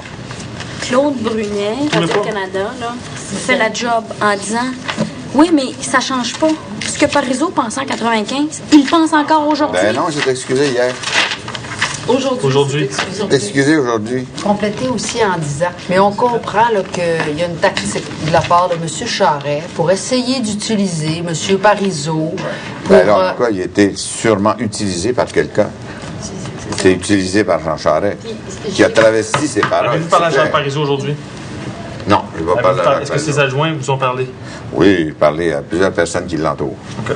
Si vos adjoints y ont parlé, pourquoi vous lui avez pas parlé? Ça n'a pas donné. Parce qu'il est en voyage, puis moi aussi. Il est en tournée dans le Il a été plus facile pour nos adjoints de se rejoindre. C'est ça, il est en tournée. C'était plus facile pour les adjoints, là, parce que moi, je faisais ma journée de travail, là, puis lui, il était au Saguenay. Alors, on le remercie d'avoir été présent à l'UPA et je lui laisse la parole pour vous transmettre son message. M. Landry, pour rester dans l'agriculture, M. Charest a envoyé paître M. Parizeau cet après-midi. J'espère qu'il n'a rien dit de vache. C'est à vous de juger, M. le Premier ministre. Est-ce que vous trouvez que son comportement l'est, d'abord? Bon, alors, je vais vous dire, j'étais très heureux et très bien avisé de retarder ma réaction. D'abord, et je pense qu'on vous a distribué, ou on va distribuer un document que moi j'ai étudié attentivement, là, et j'ai bien vu que M. Charest avait été négligent et imprudent, et qui a mal fait son travail au cours du débat, en accusant Jacques Parizeau, à la face de millions de Québécois et de Québécoises, de choses qu'il n'avait pas à se reprocher. Il s'est basé sur un texte de cyberpresse. C'est imprudent. Alors, qu'est-ce qu'on fait dans ce temps-là? Ce que vous faites vous-même, vous vous retournez vers l'électronique, n'est-ce pas? Alors, le transcript de l'électronique. Et dans ce transcript de l'électronique ne se trouve pas de fondement à l'attaque inconsidérée de Jean Charest, qui a été, encore une fois, négligent dans son travail. Il aurait dû lire l'électronique. L'électronique ne reproduit en rien les déclarations malheureuses de Jacques Parizeau. Cette retranscription électronique dont vous parlez était disponible ce matin déjà. Alors, j'étais bien avisé. Vous auriez pu l'entendre à la radio, d'ailleurs, ce commentaire. J'étais bien avisé de ne pas agir de façon inconsidérée. Dans les trajets d'autobus, là, j'ai pu analyser ces textes-là, là, vraiment de façon méthodique, et je me suis fait une opinion de façon sage, et c'est ce que M. Charest aurait dû faire avant de lancer ces accusations pour essayer de faire dévier un débat fondamental, le débat des chefs, de ces enjeux qui sont la politique québécoise et la vie québécoise des 5 prochaines années. C'est vrai qu'il ne reprend pas la formule « c'est à cause de l'argent et du vote ethnique ». Mais sur le fond de sa pensée, il ne renie pas. Ce qui était grave en 95, c'était d'abord de blâmer, d'attaquer, de réprouver. Il n'y a rien dans ce texte-là qui fait cela. Puis il y avait une autre chose grave en 95, et c'est là que j'ai dénoncé avec plus de force, moi. C'est le fameux « nous », vous vous souvenez? Il est là, monsieur. Il est là, le « nous ». Il n'est pas dans l'électronique. Ben oui. Ben, j'ai lu l'électronique et je n'ai rien vu qui ressemble... Non, mais là, M. Parizeau rigole lorsqu'il évoque cet incident. Quand on l'entend, il rigole. Alors, il ne regrette rien, M. Landry. Ben, aujourd'hui, en tout cas, il s'en excuse. Je ne sais pas si c'est les mots qu'il a employés. Regrette et trouve malheureux. Hier, M. Parizeau ne regrettait rien. Il répétait tout simplement l'analyse qu'il a faite en 95. Ben, je sais pas. Étiez-vous là? Non, mais parce qu'un de vos confrères présents, lui, avait l'interprétation contraire. Mais si vous vous fiez au transcript de Radio-Canada, M. Landry, on ne voit aucun regret dans ce transcript. Au contraire, c'est la même analyse qu'en 95. En 95, là, l'analyse sociologique, elle traîne dans tous les manuels. Tous les sociologues l'ont fait. Et tout le monde a le droit de voter comme il veut au Québec sans se le faire reprocher. Comprenez-vous? Et ce qui était grave en 95, c'était le reproche et le blâme et l'emploi d'un « nous » qui n'était pas inclusif. Quand on emploie le « nous », c'est pour dessiner l'ensemble de la collectivité québécoise. Donc, vous cautionnez pleinement, M. Landry, vous cautionnez pleinement les propos.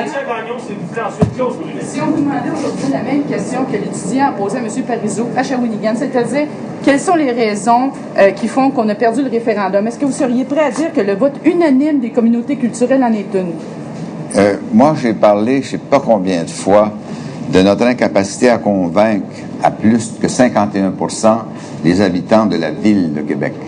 Alors, le référendum, il était perdu parce que dans les endroits où ça a voté à 60, ça aurait pu voter à 65, puis à 51. À Québec, notre capitale nationale, si ça avait voté 55, l'indépendance du Québec serait faite. Alors, je n'ai jamais blâmé quiconque. Ce qui aurait été renier ma vie. Ce que M. Parizeau a dit hier serait encore odieux, donc. Compter les votes, ce n'est pas odieux. Ce qui est odieux, c'est blâmer des gens, leur faire le reproche de leur vote. Mais n'est-ce pas ce qu'il a fait moi, là, si je me suis blâmé pour une chose en matière de communauté culturelle, c'est de ne pas en avoir fait assez. Une dernière chose, M. Landry, j'aimerais savoir, comme on s'entend sur ce que M. Parizeau a dit, le transcript de Radio-Canada, est-ce que vous cautionnez ces propos tels que transcrits par Radio-Canada? Ben moi, là, je n'y vois franchement rien qui soit comparable à ce qu'il a dit en 95. J'ai dit que je n'y vois pas l'évocation horrible de 95. C'est ça que je dis.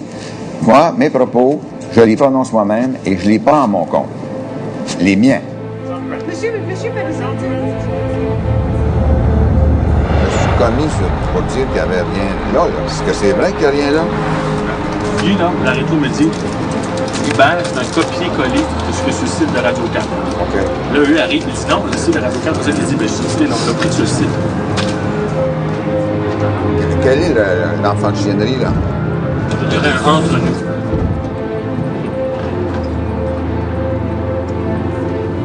Il n'était pas là. Oui, mais entre nous, ça peut dire entre nous Québécois? Non, on est dans le verbiage. On peut compter, on ne peut pas blâmer. C'est très gentil. Mais je fais juste mon job, je le fais du mieux que je peux.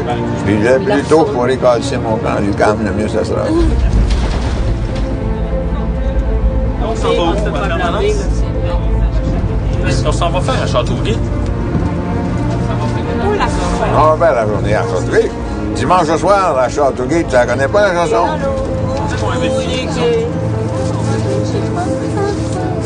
On a même une pause au modèle rustique, c'était assez fort. Ça, tu l'as pas volé ta pause, parce que t'as pas beaucoup dormi cette nuit. Peut-être que tu dormes 1 heure, ça serait bien pour toi. Oui, surtout bien dormir à la chasse ce soir-là. M. Parizeau demande à M. Charest de s'excuser. Bernard Landry, lui, après lecture des propos de M. Parizeau, n'y voit rien d'offensant et continue de défendre l'intégrité de son soldat, mais on devine qu'il se serait bien passé de cette cure de banane. Alors voici le compte-rendu de Sophie Landlois. Est-ce qu'il vous a donné des émotions intellectuelles hier, M. Parizeau? Depuis 40 ans que je le connais, il m'en donne vraiment de toute sorte, sauf de sensuel. Bombardé de questions, le chef péquiste sur la défensive a refusé en matinée de commenter les propos de Jacques Parizeau, souhaitant lui donner d'abord la chance de s'expliquer. Est-ce que vous savez ce que Jacques Parizeau a dit hier? Est-ce que vous savez ce qu'il a dit? J'ai jamais eu, avec les guillemets, le verbatim. J'ai lu des résumés, et c'est pour ça que j'attends qu'il parle. Pourtant, ses conseillers citaient et distribuaient hier la déclaration de M. Parizeau, qui fut aussi enregistrée et diffusée à la radio de Radio-Canada. Dans certaines communautés, ça a été presque l'unanimité. L'ancien premier ministre est revenu lundi sur la défaite référendaire de 95, dénonçant de nouveau le vote des immigrants qui ont voté en bloc contre la souveraineté. M. Parizeau dit que 8 ans plus tard, ça s'améliore, les enfants de la loi 101 étant mieux intégrés à la société québécoise. Jacques Parizeau ne renie pas ses propos, mais dit avoir été mal interprété. Bien, je comprends que la politique permet tous les coups de descendre. Il ne faut pas changer. Je pense que j'ai le droit de demander à M. Charest de s'excuser. Pas question pour nous de reculer là-dessus, surtout pas de s'excuser, au contraire. Finalement, Bernard Landry ne désavoue pas Jacques Parizeau. Il ne se dissocie pas de cette nouvelle déclaration ambiguë sur le vote ethnique. Je ne vois rien dans ses propos qui évoque ce qu'il a dit en 95. Et c'est son jugement à lui qui décidera s'il doit continuer à faire campagne ou non. Sophie Langlois, Radio-Canada, Châteauguay. Jean Charest ne le dit pas ouvertement, mais toute son attitude.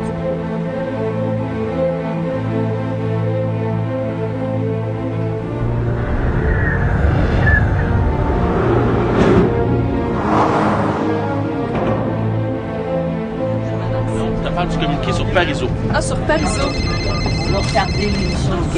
Non, c'est parce qu'il Ouais, je t'écoute. Bon, alors, regarde, parce que ça donne 96% de toute leur marge. Attends-moi de ça. Je l'ai pris. Le reste, 4% correspondrait à l'éducation. Ça n'a pas beaucoup de bon sens, ça, non? Vider la question ce matin, puis revenir cet après-midi en force avec nos points forts. Pour Parizeau, le communiqué est-il émis ce matin? Oui. Est-ce qu'il a été émis à l'heure où on se parle? Écoute, il dit en quelques petites phrases, ce diable de Parizeau aura réussi à déloger la guerre d'Irak des manchettes. Ah, ben c'est vrai. Incroyable. C'est vrai. À CNN ce matin. Uniquement Parizeau. C'est bon, fait qu'à part ça, il n'y a pas de bail. OK. Oui, parce que dans le transcript, le seul nous que je vais commenter est la suivante. C'est derrière nous. Et je pense que j'ai fait toutes les déclarations nécessaires hier. Et je n'entends pas y revenir. Puis s'il pousse, là, faites attention dans la manière que vous dites qu'il ne veut pas y revenir. Parce que il y en a deux là, qui sont fâchés. Claude Brunet, là, il est dans le poteau. Ah oui, puis il pense que je l'avais insulté. Puis ça, puis là, il dit que les gardes du corps l'ont poussé hier pendant... Comment il l'a insulté? Il m'a insulté, j'ai dit qu'il était plus intelligent que moi. Non, mais je veux juste vous dire là, que... Je pense que je l'ai méprisé. Fait que je veux juste vous le dire. Maintenant, nous sommes prêts pour répondre à vos questions. Monsieur Landry, sur Jacques Parizeau, son départ impromptu, est-ce que ce n'est pas un échec pour votre stratégie de campagne? Ça ne peut pas être un échec pour notre stratégie de campagne, car il ne faisait pas partie de notre stratégie de campagne. Quand l'élection était déclarée, je pense que Parizeau avait déjà 15 engagements dans les cégeps et les collèges, parce qu'il fait ça à l'année, élection pas élection. Monsieur Landry, j'aimerais revenir brièvement sur les propos de Jacques Parizeau le jour du débat des chefs. Est-ce que vous cautionnez toujours ce style de propos? Pourquoi dites-vous toujours? Parce que j'ai dit... Vous l'avez cautionné hier. Non, monsieur. Alors, vous en dispensez? Non. Une personne de votre équipe, là, je ne sais plus laquelle, m'a demandé si j'endossais les propos de M. Parizeau. J'ai dit que j'endosse, moi, les propos que je tiens. Les écrits qui sont les miens, mais pas ceux des autres. Alors, et quant au nous, je vais vous dire une chose. Moi, je voudrais, ça vous surprendra pas, M. Brunet, que cette affaire soit derrière nous. Et, pour reprendre une manchette du Devoir qui m'a fait bien plaisir il y a quelques années, le nous de Landry est inclusif. Mais pourquoi ne pas dénoncer ce genre de propos, M. Landry? Cette affaire est derrière nous. Le nous de Landry est inclusif. Et sa vie est conforme avec son nous. Donc, le nous de Parizeau n'était pas inclusif, c'est ça? De lundi? Je parle pas du nous des autres, je parle de mon nous. Mais parlons de ce que On n'a pas dit mon nous. Parlons de ce que M. Parizeau a dit Parlons de ce que M. Parizeau a dit lundi, si vous voulez bien. Vous voyez bien que ce que j'avais à dire sur ce que M. Parizeau a dit lundi et dans sa vie entière, je l'ai dit. Est-ce que ce n'est pas la preuve que ça vous embête encore aujourd'hui? Est-ce que j'ai vraiment l'air embêté? On se méfie de votre air, monsieur. Vous dites que vous... Ah, ben, là, c'est peut-être vous qui avez des penchants à la méfiance. Mais je veux pas être ni votre maître, ni votre conseiller. Là, vous dites que vous connaissez nos tactiques, donc on vous demande, est-ce que vous avez... Ben, dans votre cas, c'est pas des tactiques, c'est des stratégies grosses comme un tank soviétique T-38. Mais là, Radio-Canada dit oui, mais hier, contrairement à ce que M. Landry dit, hier, notre journaliste a démontré que les crédits d'impôt. Fait que là, j'ai fait faire une note qu'on va distribuer aux journalistes. Là, il y a des limites. Là. Michel Morin, il n'est pas économiste, puis vous l'êtes. Puis vous, ça fait 6 ans que vous avez le déficit zéro, et qu'en termes d'économie, vous êtes pas mal plus crédible que Michel Morin, Radio-Canada, Montréal. Allô? Oui, bonjour, Claude, oui. Bon, j'appelle pour te demander un peu de conseil. Radio-Canada est en campagne électorale contre nous, déchaînés. Ils ont attaqué Jacques Laurent, là, ici Michel Morin, là, puis là, c'est nos politiques d'investissement. C'est une participation active et vicieuse à la campagne électorale.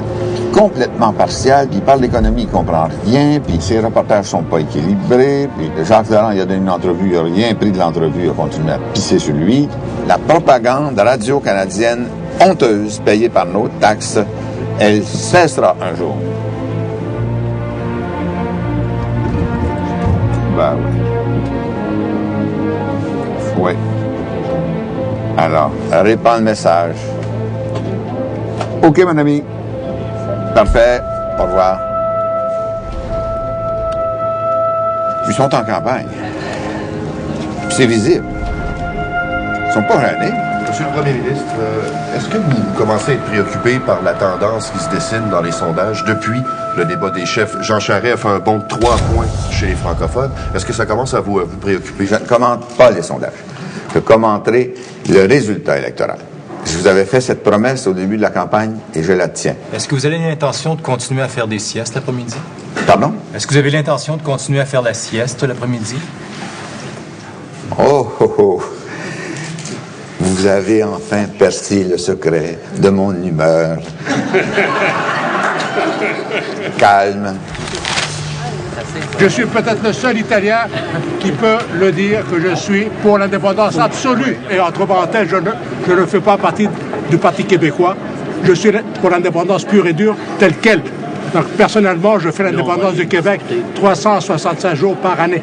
Moi, et non pas avec le PQ. Savez-vous quel sera le résultat? C'est que nous serons tous, au soir de l'indépendance, le peuple fondateur. Il y aura un peuple fondateur, qu'on a eu les ancêtres à l'île d'Orléans ou qu'on les a eu à Reggio di Calabria. À Reggio di Calabria. On me place ici. À bientôt. Je vous souhaite une très bonne chance. Merci beaucoup. Nous, il y a beaucoup des immigrés qu'on est forcé de prendre le bateau, monsieur le ministre. Bien sûr, parce que la procédure, elle est décourageante. Trop compliqué, trop décourageant? Non, c'est pas compliqué, c'est parce qu'elle décourage les gens. Ah bon. On attend presque. Vous, par exemple, vous venez de quel pays d'origine? Je peux pas vous le dire. Ah non? Parce que je peur. En tout cas, vous êtes québécois. Oui, bien sûr, vous le constatez. Merci bien. Au revoir. J'espère que vous allez courter les procédures. Merci bien. Salut. On traverse. Salut. Ah non. C'est pas chaud, hein?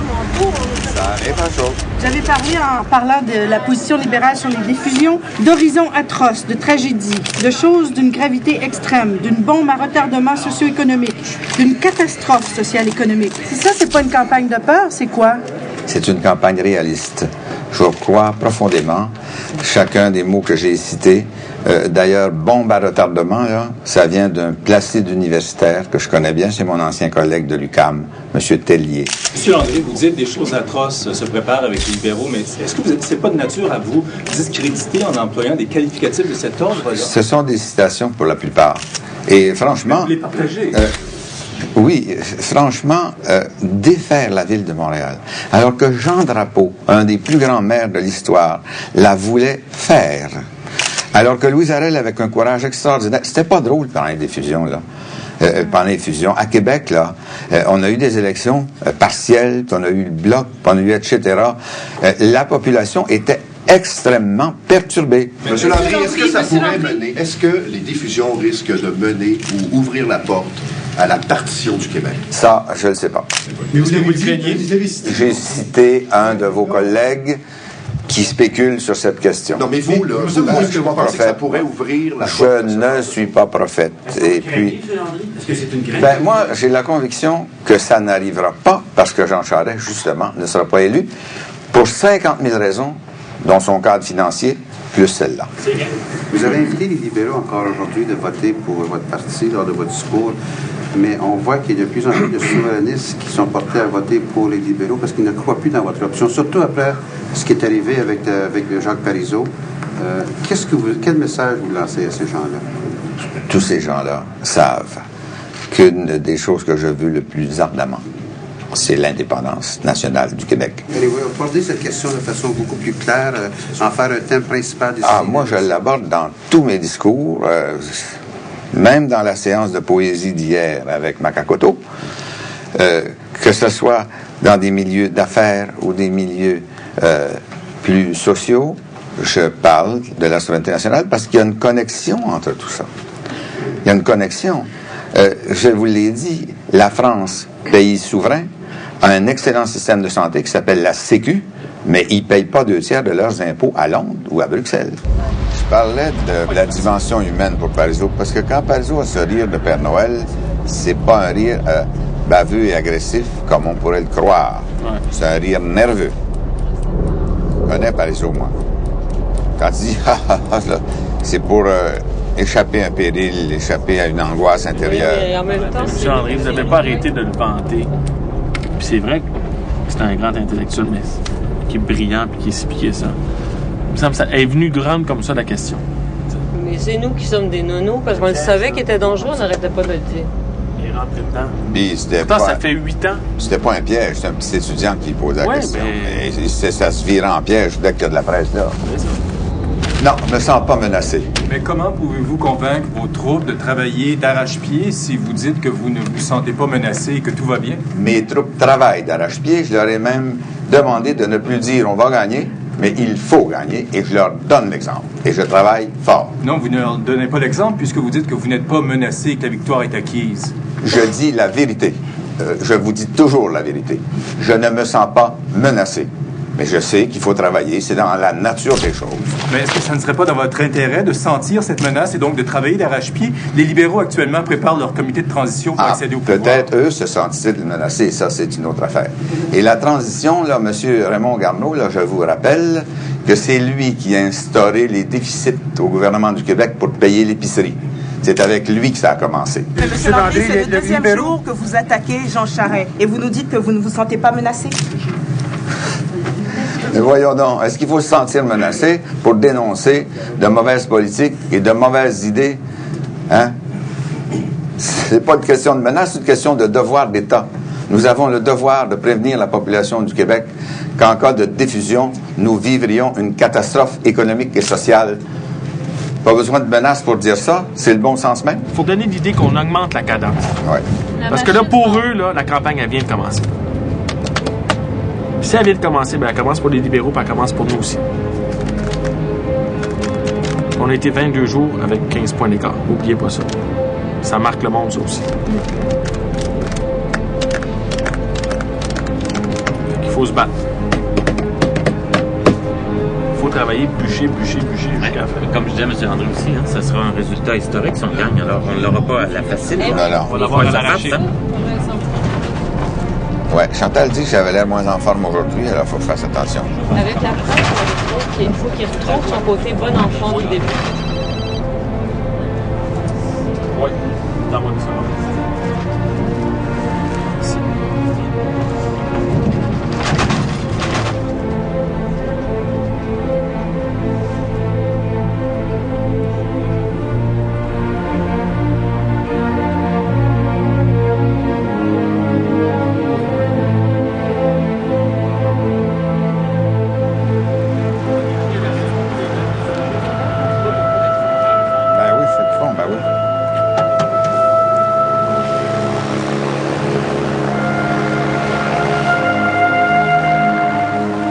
Pensez-vous que je peux faire quelque chose?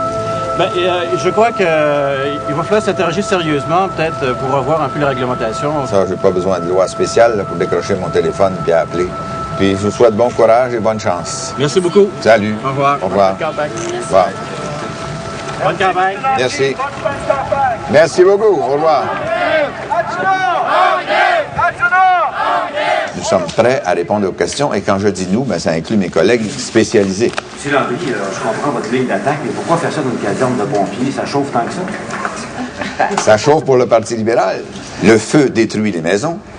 Le chef libéral veut détruire les grandes villes. M. Landry, permettez-moi.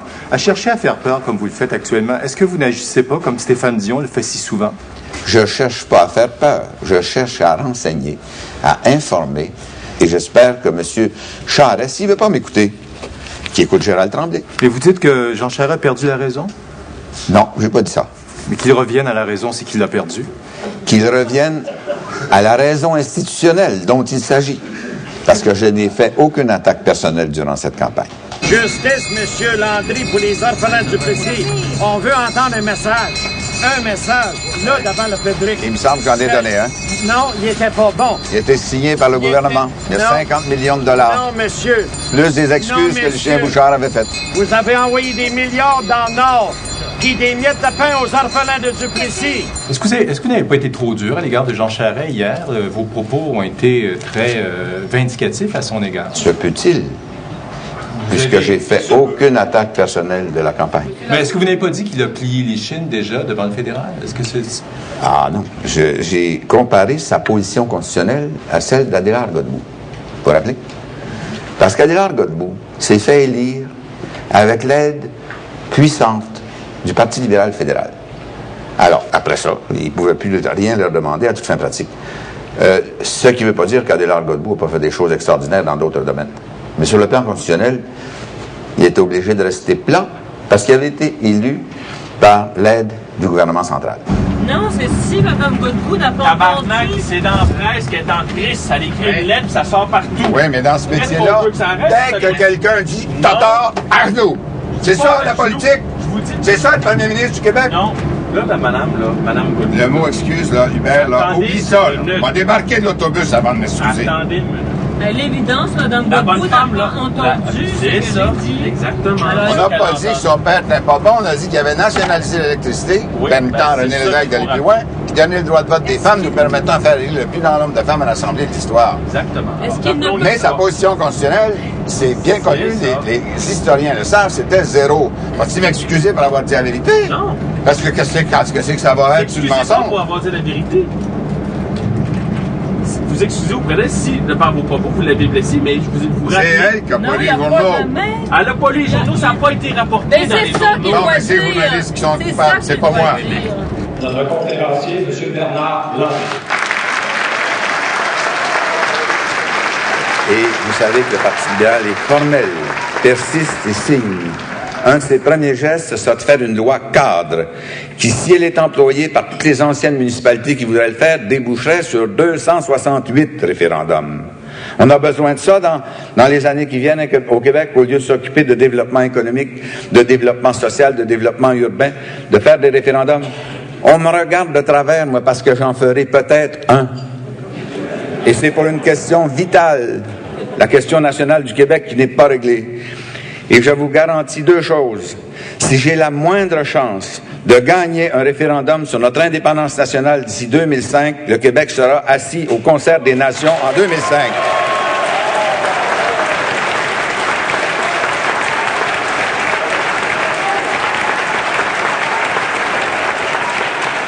OK. Pensez ça. Fait que Paul Larocque qui pense que vous avez dit il va y avoir un référendum. Regarde. Attendez une minute. Non, mais j'en ai plein le cul de soi-disant professionnels de l'information. Attendez, puis qu'après ça, vous vous êtes repris. Là, ce qu'il faut, c'est de dire... Non, mais... Non, mais... Attendez. J'aime mieux vous choquer ici que en bas. Non, mais ça tient du Christ de bon sens. Écoutez, là, on a ça sur cassette, puis on a ça sur vidéo. On a ça sur... de nous de ne pas le dramatiser, parce que c'est pas... Exactement. Ça fait, je sais pas combien de fois que vous dites la même chose. Je veux tenir un référendum. Oui, je veux qu'il y ait un référendum. L'assurance morale de le gagner. C'est ça. Et sinon, il n'y en aura pas. C'est ça que j'ai dit ce midi. C'est ça. Je me suis mis en crise ici. Ben non, je me suis pas fait mal. C'est ça, j'ai du mal. Alors là, ça veut dire que s'il s'essaye là-dessus, là, ça veut dire que Paul Larocque est sur le bandwagon, il va essayer de vous faire déraper là-dessus, sur la souveraineté. Mais qu'est-ce que c'est avoir la moindre chance, M. Landry? Ça veut dire quoi, ça? Ça veut dire avoir l'assurance de gagner. Ben, la moindre chance, c'est pas l'assurance, c'est pas la même chose. Ah non, non, non. M. Parizeau avait pensait, tu sais, la moindre chance de gagner. Ça fait depuis Gatineau que ma pensée est claire. Et jamais... Je l'ai dit ce midi à la Chambre de commerce, je l'ai dit assez solide. Jamais je ne ferai un référendum si je ne suis pas sûr de le gagner. Mais à contrario, si je suis sûr de le gagner, c'est sûr que j'en ferai. Mais c'est pas la moindre chance, ça. La moindre chance, c'est avoir au moins une chance. Alors, qu'est-ce que vous voulez dire? Je veux dire ce que je dis depuis Gatineau. Mais c'est quoi la moindre chance? Je veux dire ce que je dis depuis Gatineau. La moindre chance, ça veut dire c'est la moindre chance d'avoir l'assurance morale de le gagner. Mais ça, c'est prendre une chance, là. Ben non. C'est d'avoir l'assurance morale de le gagner. Mon mot-clé, là, c'est l'assurance morale. Je répète ça depuis Gatineau. Puis c'est clair, et puis je pense que les gens comprennent. Mais qu'est-ce qui pourrait vous donner la moindre chance de gagner? C'est la moindre chance d'avoir l'assurance morale. C'est l'assurance morale qui est le mot-clé, qui est le butoir. Et si j'ai la moindre chance d'avoir l'assurance morale, ben là, je fonce. Comment vous pouvez être sûr, M. Landry, d'avoir l'assurance morale? Si vous dites... L'assurance morale, c'est l'assurance morale. C'est un honnête homme qui, en son âme et conscience, après avoir consulté beaucoup de ses concitoyens, la société civile, dit c'est le temps. Parce que la politique n'est pas une science. Est-ce que vous demandez un mandat pour réaliser la souveraineté dans le prochain mandat? Je peux pas croire que vous me posez une question semblable. Non, mais vous êtes tellement vague. Vous dites... C'est vague, ça, de dire j'en ferai un si j'ai l'assurance morale de le gagner, puis j'en ferai pas si j'ai pas l'assurance morale de le gagner. C'est très vague. Donc, je connais en plus là votre insistance louable.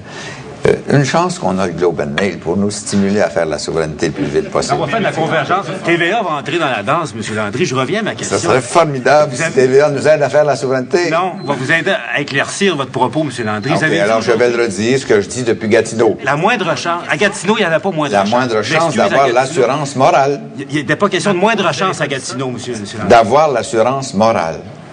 Quand j'aurai l'assurance morale, je ferai un référendum sur la souveraineté. Je ne veux plus jamais en perdre, je ne veux qu'en gagner. Est-ce que vous êtes plus impatient aujourd'hui que vous l'étiez à Gatineau? Je l'ai toujours été.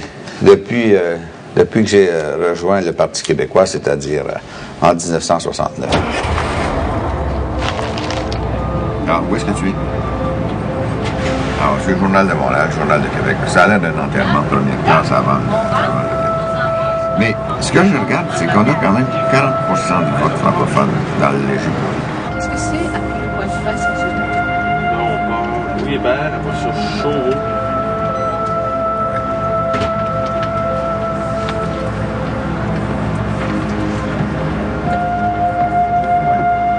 Alors, on va se raccrocher à ça. On va travailler. OK, salut.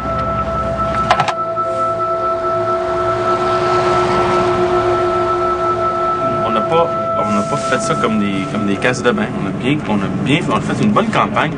Écoutez, jusqu'à mercredi. C'est quand est-ce que ça a commencé? C'est hier. Jeudi. Oui, mais c'est là que ça compte.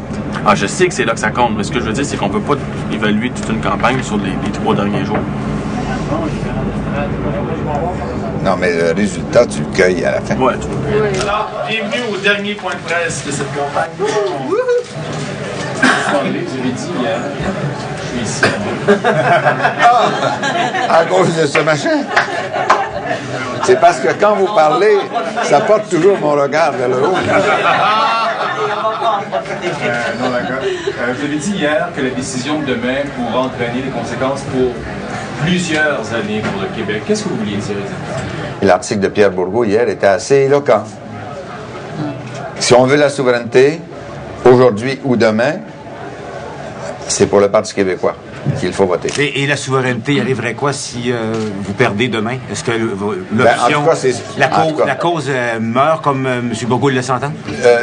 Ça, c'est pas ça que Bourgault dit. Il dit qu'il y a des risques énormes à mettre en veilleuse l'idée pendant un mandat complet de gouvernement. Est-ce que vous partagez ce point de vue-là? Il y a des risques, bien entendu. Il ne faut pas qu'un peuple arrête. Il faut qu'il avance dans son destin. Chantal, veux-tu compter? Oui, je vais compter. Abitibi-Est. On est sûr, ben t'en mets 2, là. T'as Abitibi-Est, c'est... Abitibi-Est, Abitibi-Ouest, c'est Abitibi-Ouest, c'est Rouyn-Noranda-Témiscamingue. Oui, t'en mets 2, là. Sûr, t'en mets 2. Beauharnois? Beauharnois, c'est... Oui. Oui. Bellechasse, c'est oui. Oui. Berthier, on ne met pas. Mais le pas. Blainville, on le met. Oui. Bonaventure, on ne met pas. Non. Bordua, on le met. Oui. Bourassa-Sauvé, on ne met pas. On ne met pas. Bourget, on le met. Oui. Broad-Missisquoi, on ne met pas. Non. Chambly, on le met. Oui. Champlain, on le met. Oui. Deux-Montagnes, on le met. Oui. Dubuc, on le met. Oui. Duplessis, on le met. Oui. Gaspé, on le met. Oui. Gouin, on le met. Grou, on le met. Oui. Hochelaga-Maisonneuve, on le met. Iberville? Non. Île-de-la-Madeleine, on le met. Oui. Johnson, on le met. Oui. Joliette, on le met. Oui. Jonquière, on le met. Oui. 25. On met Jonquière, oui. Ben, disons, OK, enlève-le. Vous me semez mon Voyons, doute, Archi-Sévère. Soyons Archi-Sévère, on le met. Kamouraska-Témiscamingue, on le met pas. Labelle, on le met. Oui. Lac-Saint-Jean, on le met. Oui. Lapinière, on le met pas. Non. La Porte, on le met pas. Laurier-Dorion, on le met pas. Laval-des-Rapides, on le met. Louis Hébert, j'ose pas. C'est trop serré. Marguerite Duville, on le met. Oui. 33. Marie-Victorin, on le met. Oui. 24. Masquinongé? Oui. Masson, oui. Matane, oui. Matapédia, oui. Mercier, oui. Merci. Oui. Mercier, tosse-le. Mets-le de côté. Non, OK, on n'est pas. Mirabel? Mirabel, non. Montmorency, oui. Oui. Oui. Nicolette-Yamaska, oui. Oui. 40. Notre-Dame-de-Grâce, non. Orford, non. Outremont, non. Papineau, non. Pointe-aux-Trembles, oui. Oui. 41. Prévost, oui. Prévost, oui. René Lévesque, oui. René Lévesque, oui. Oui, bon, on le rattrape. Richelieu, oui. Oui. Rimouski, oui. 25. Robert Val. Robert Val. Disons qu'on ne le met pas pour être vraiment sûr. Mets-le de côté pour être sûr. Rousseau, oui. 46. Rouyn-Noranda-Témiscamingue, oui. 47. Saint-Hyacinthe, oui. Oui. Saint-Jean, oui. 49. Saint-Maurice, oui. 50. Sainte-Marie-Saint-Jacques, oui. 51. Taillon, oui. Oui. 52. Tachereau. Oui. Oui. 53. Oui, arrête. Trois-Rivières, oui. 54. Ongava, oui. 55. Une balle. Vachon, oui. Oui. 56. Vanier. Non? Verchères, oui. Verchères, on rentre à Verchères. On est à 57. T'as 57.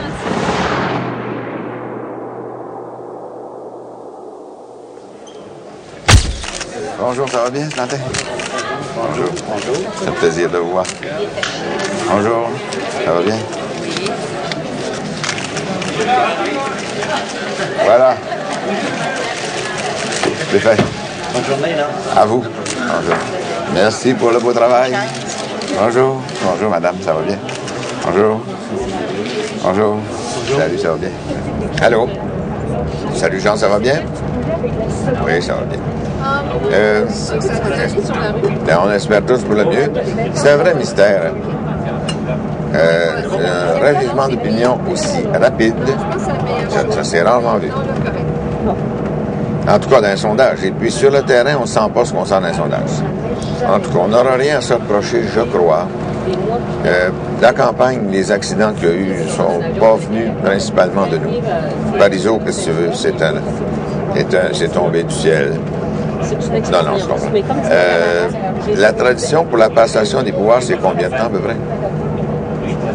Vers la fin de l'autre semaine, parce qu'il y a pas quoi. Mais ça pourrait être aussi au milieu de l'autre semaine, ça pourrait être mercredi.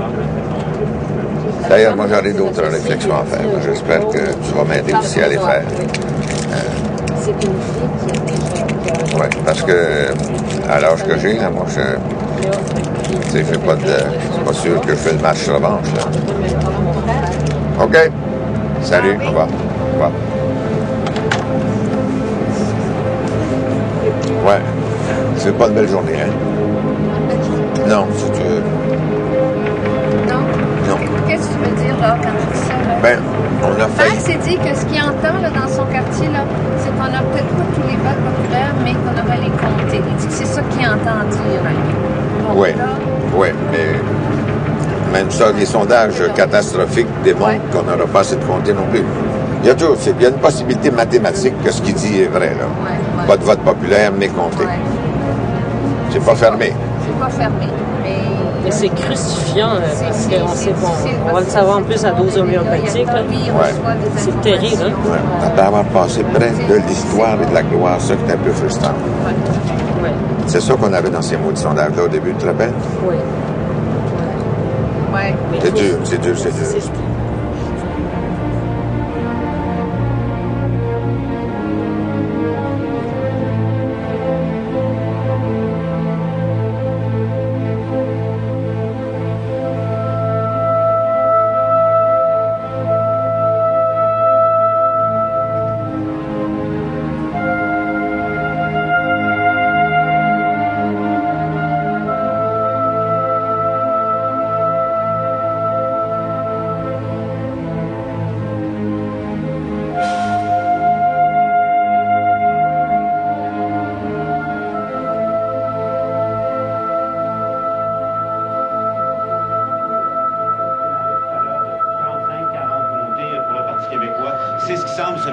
En ce moment. On a vu la tendance dans la grande région de Québec.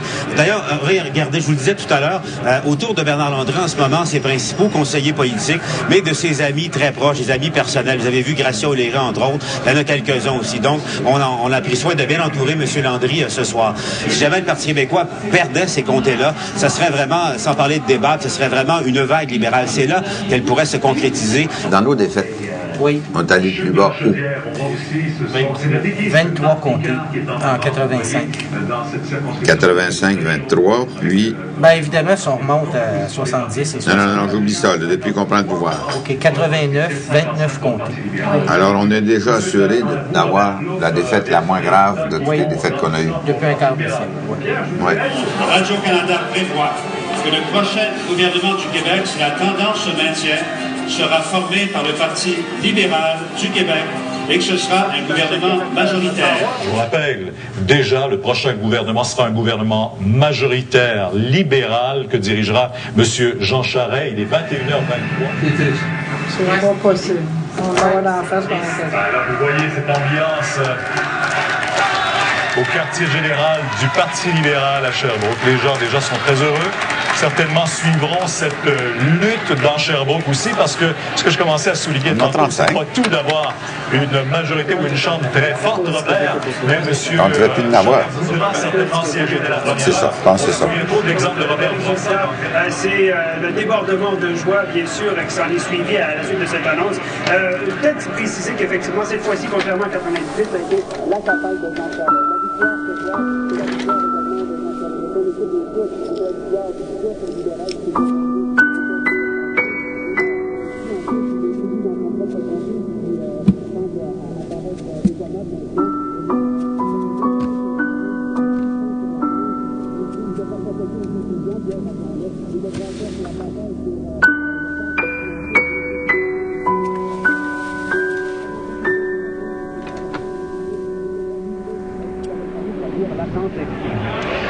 Allez, écoute, hein?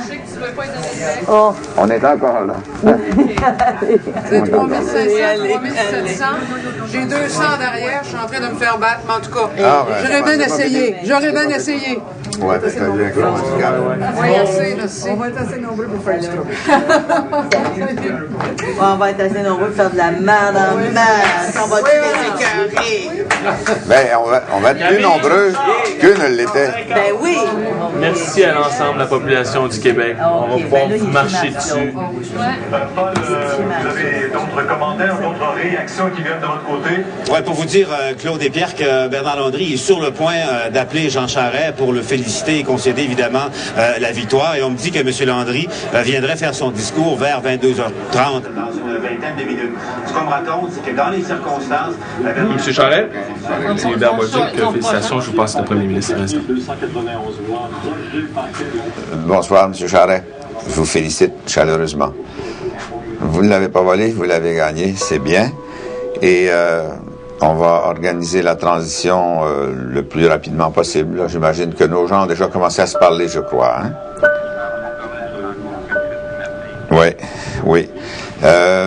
Et puis, ça pourra aller formellement au mardi de Pâques, là, ou quelque chose comme ça. En tout cas, c'est votre choix et pas le nôtre. Hein? Moi, je suis tout à fait d'accord avec votre calendrier. Vous avez gagné, vous avez gagné.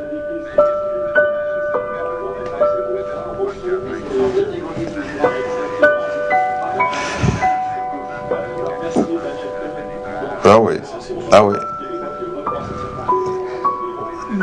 Je ne me sens pas triste ni déshonoré, au contraire. J'ai fait mon travail d'homme politique. Et puis, je vous souhaite d'en faire autant. Très bien. Au revoir. Bravo, Bernard. Bravo, Bernard. Dumont. T'as fait ça bien. Qu'est-ce que t'es une belle âme, mon ami.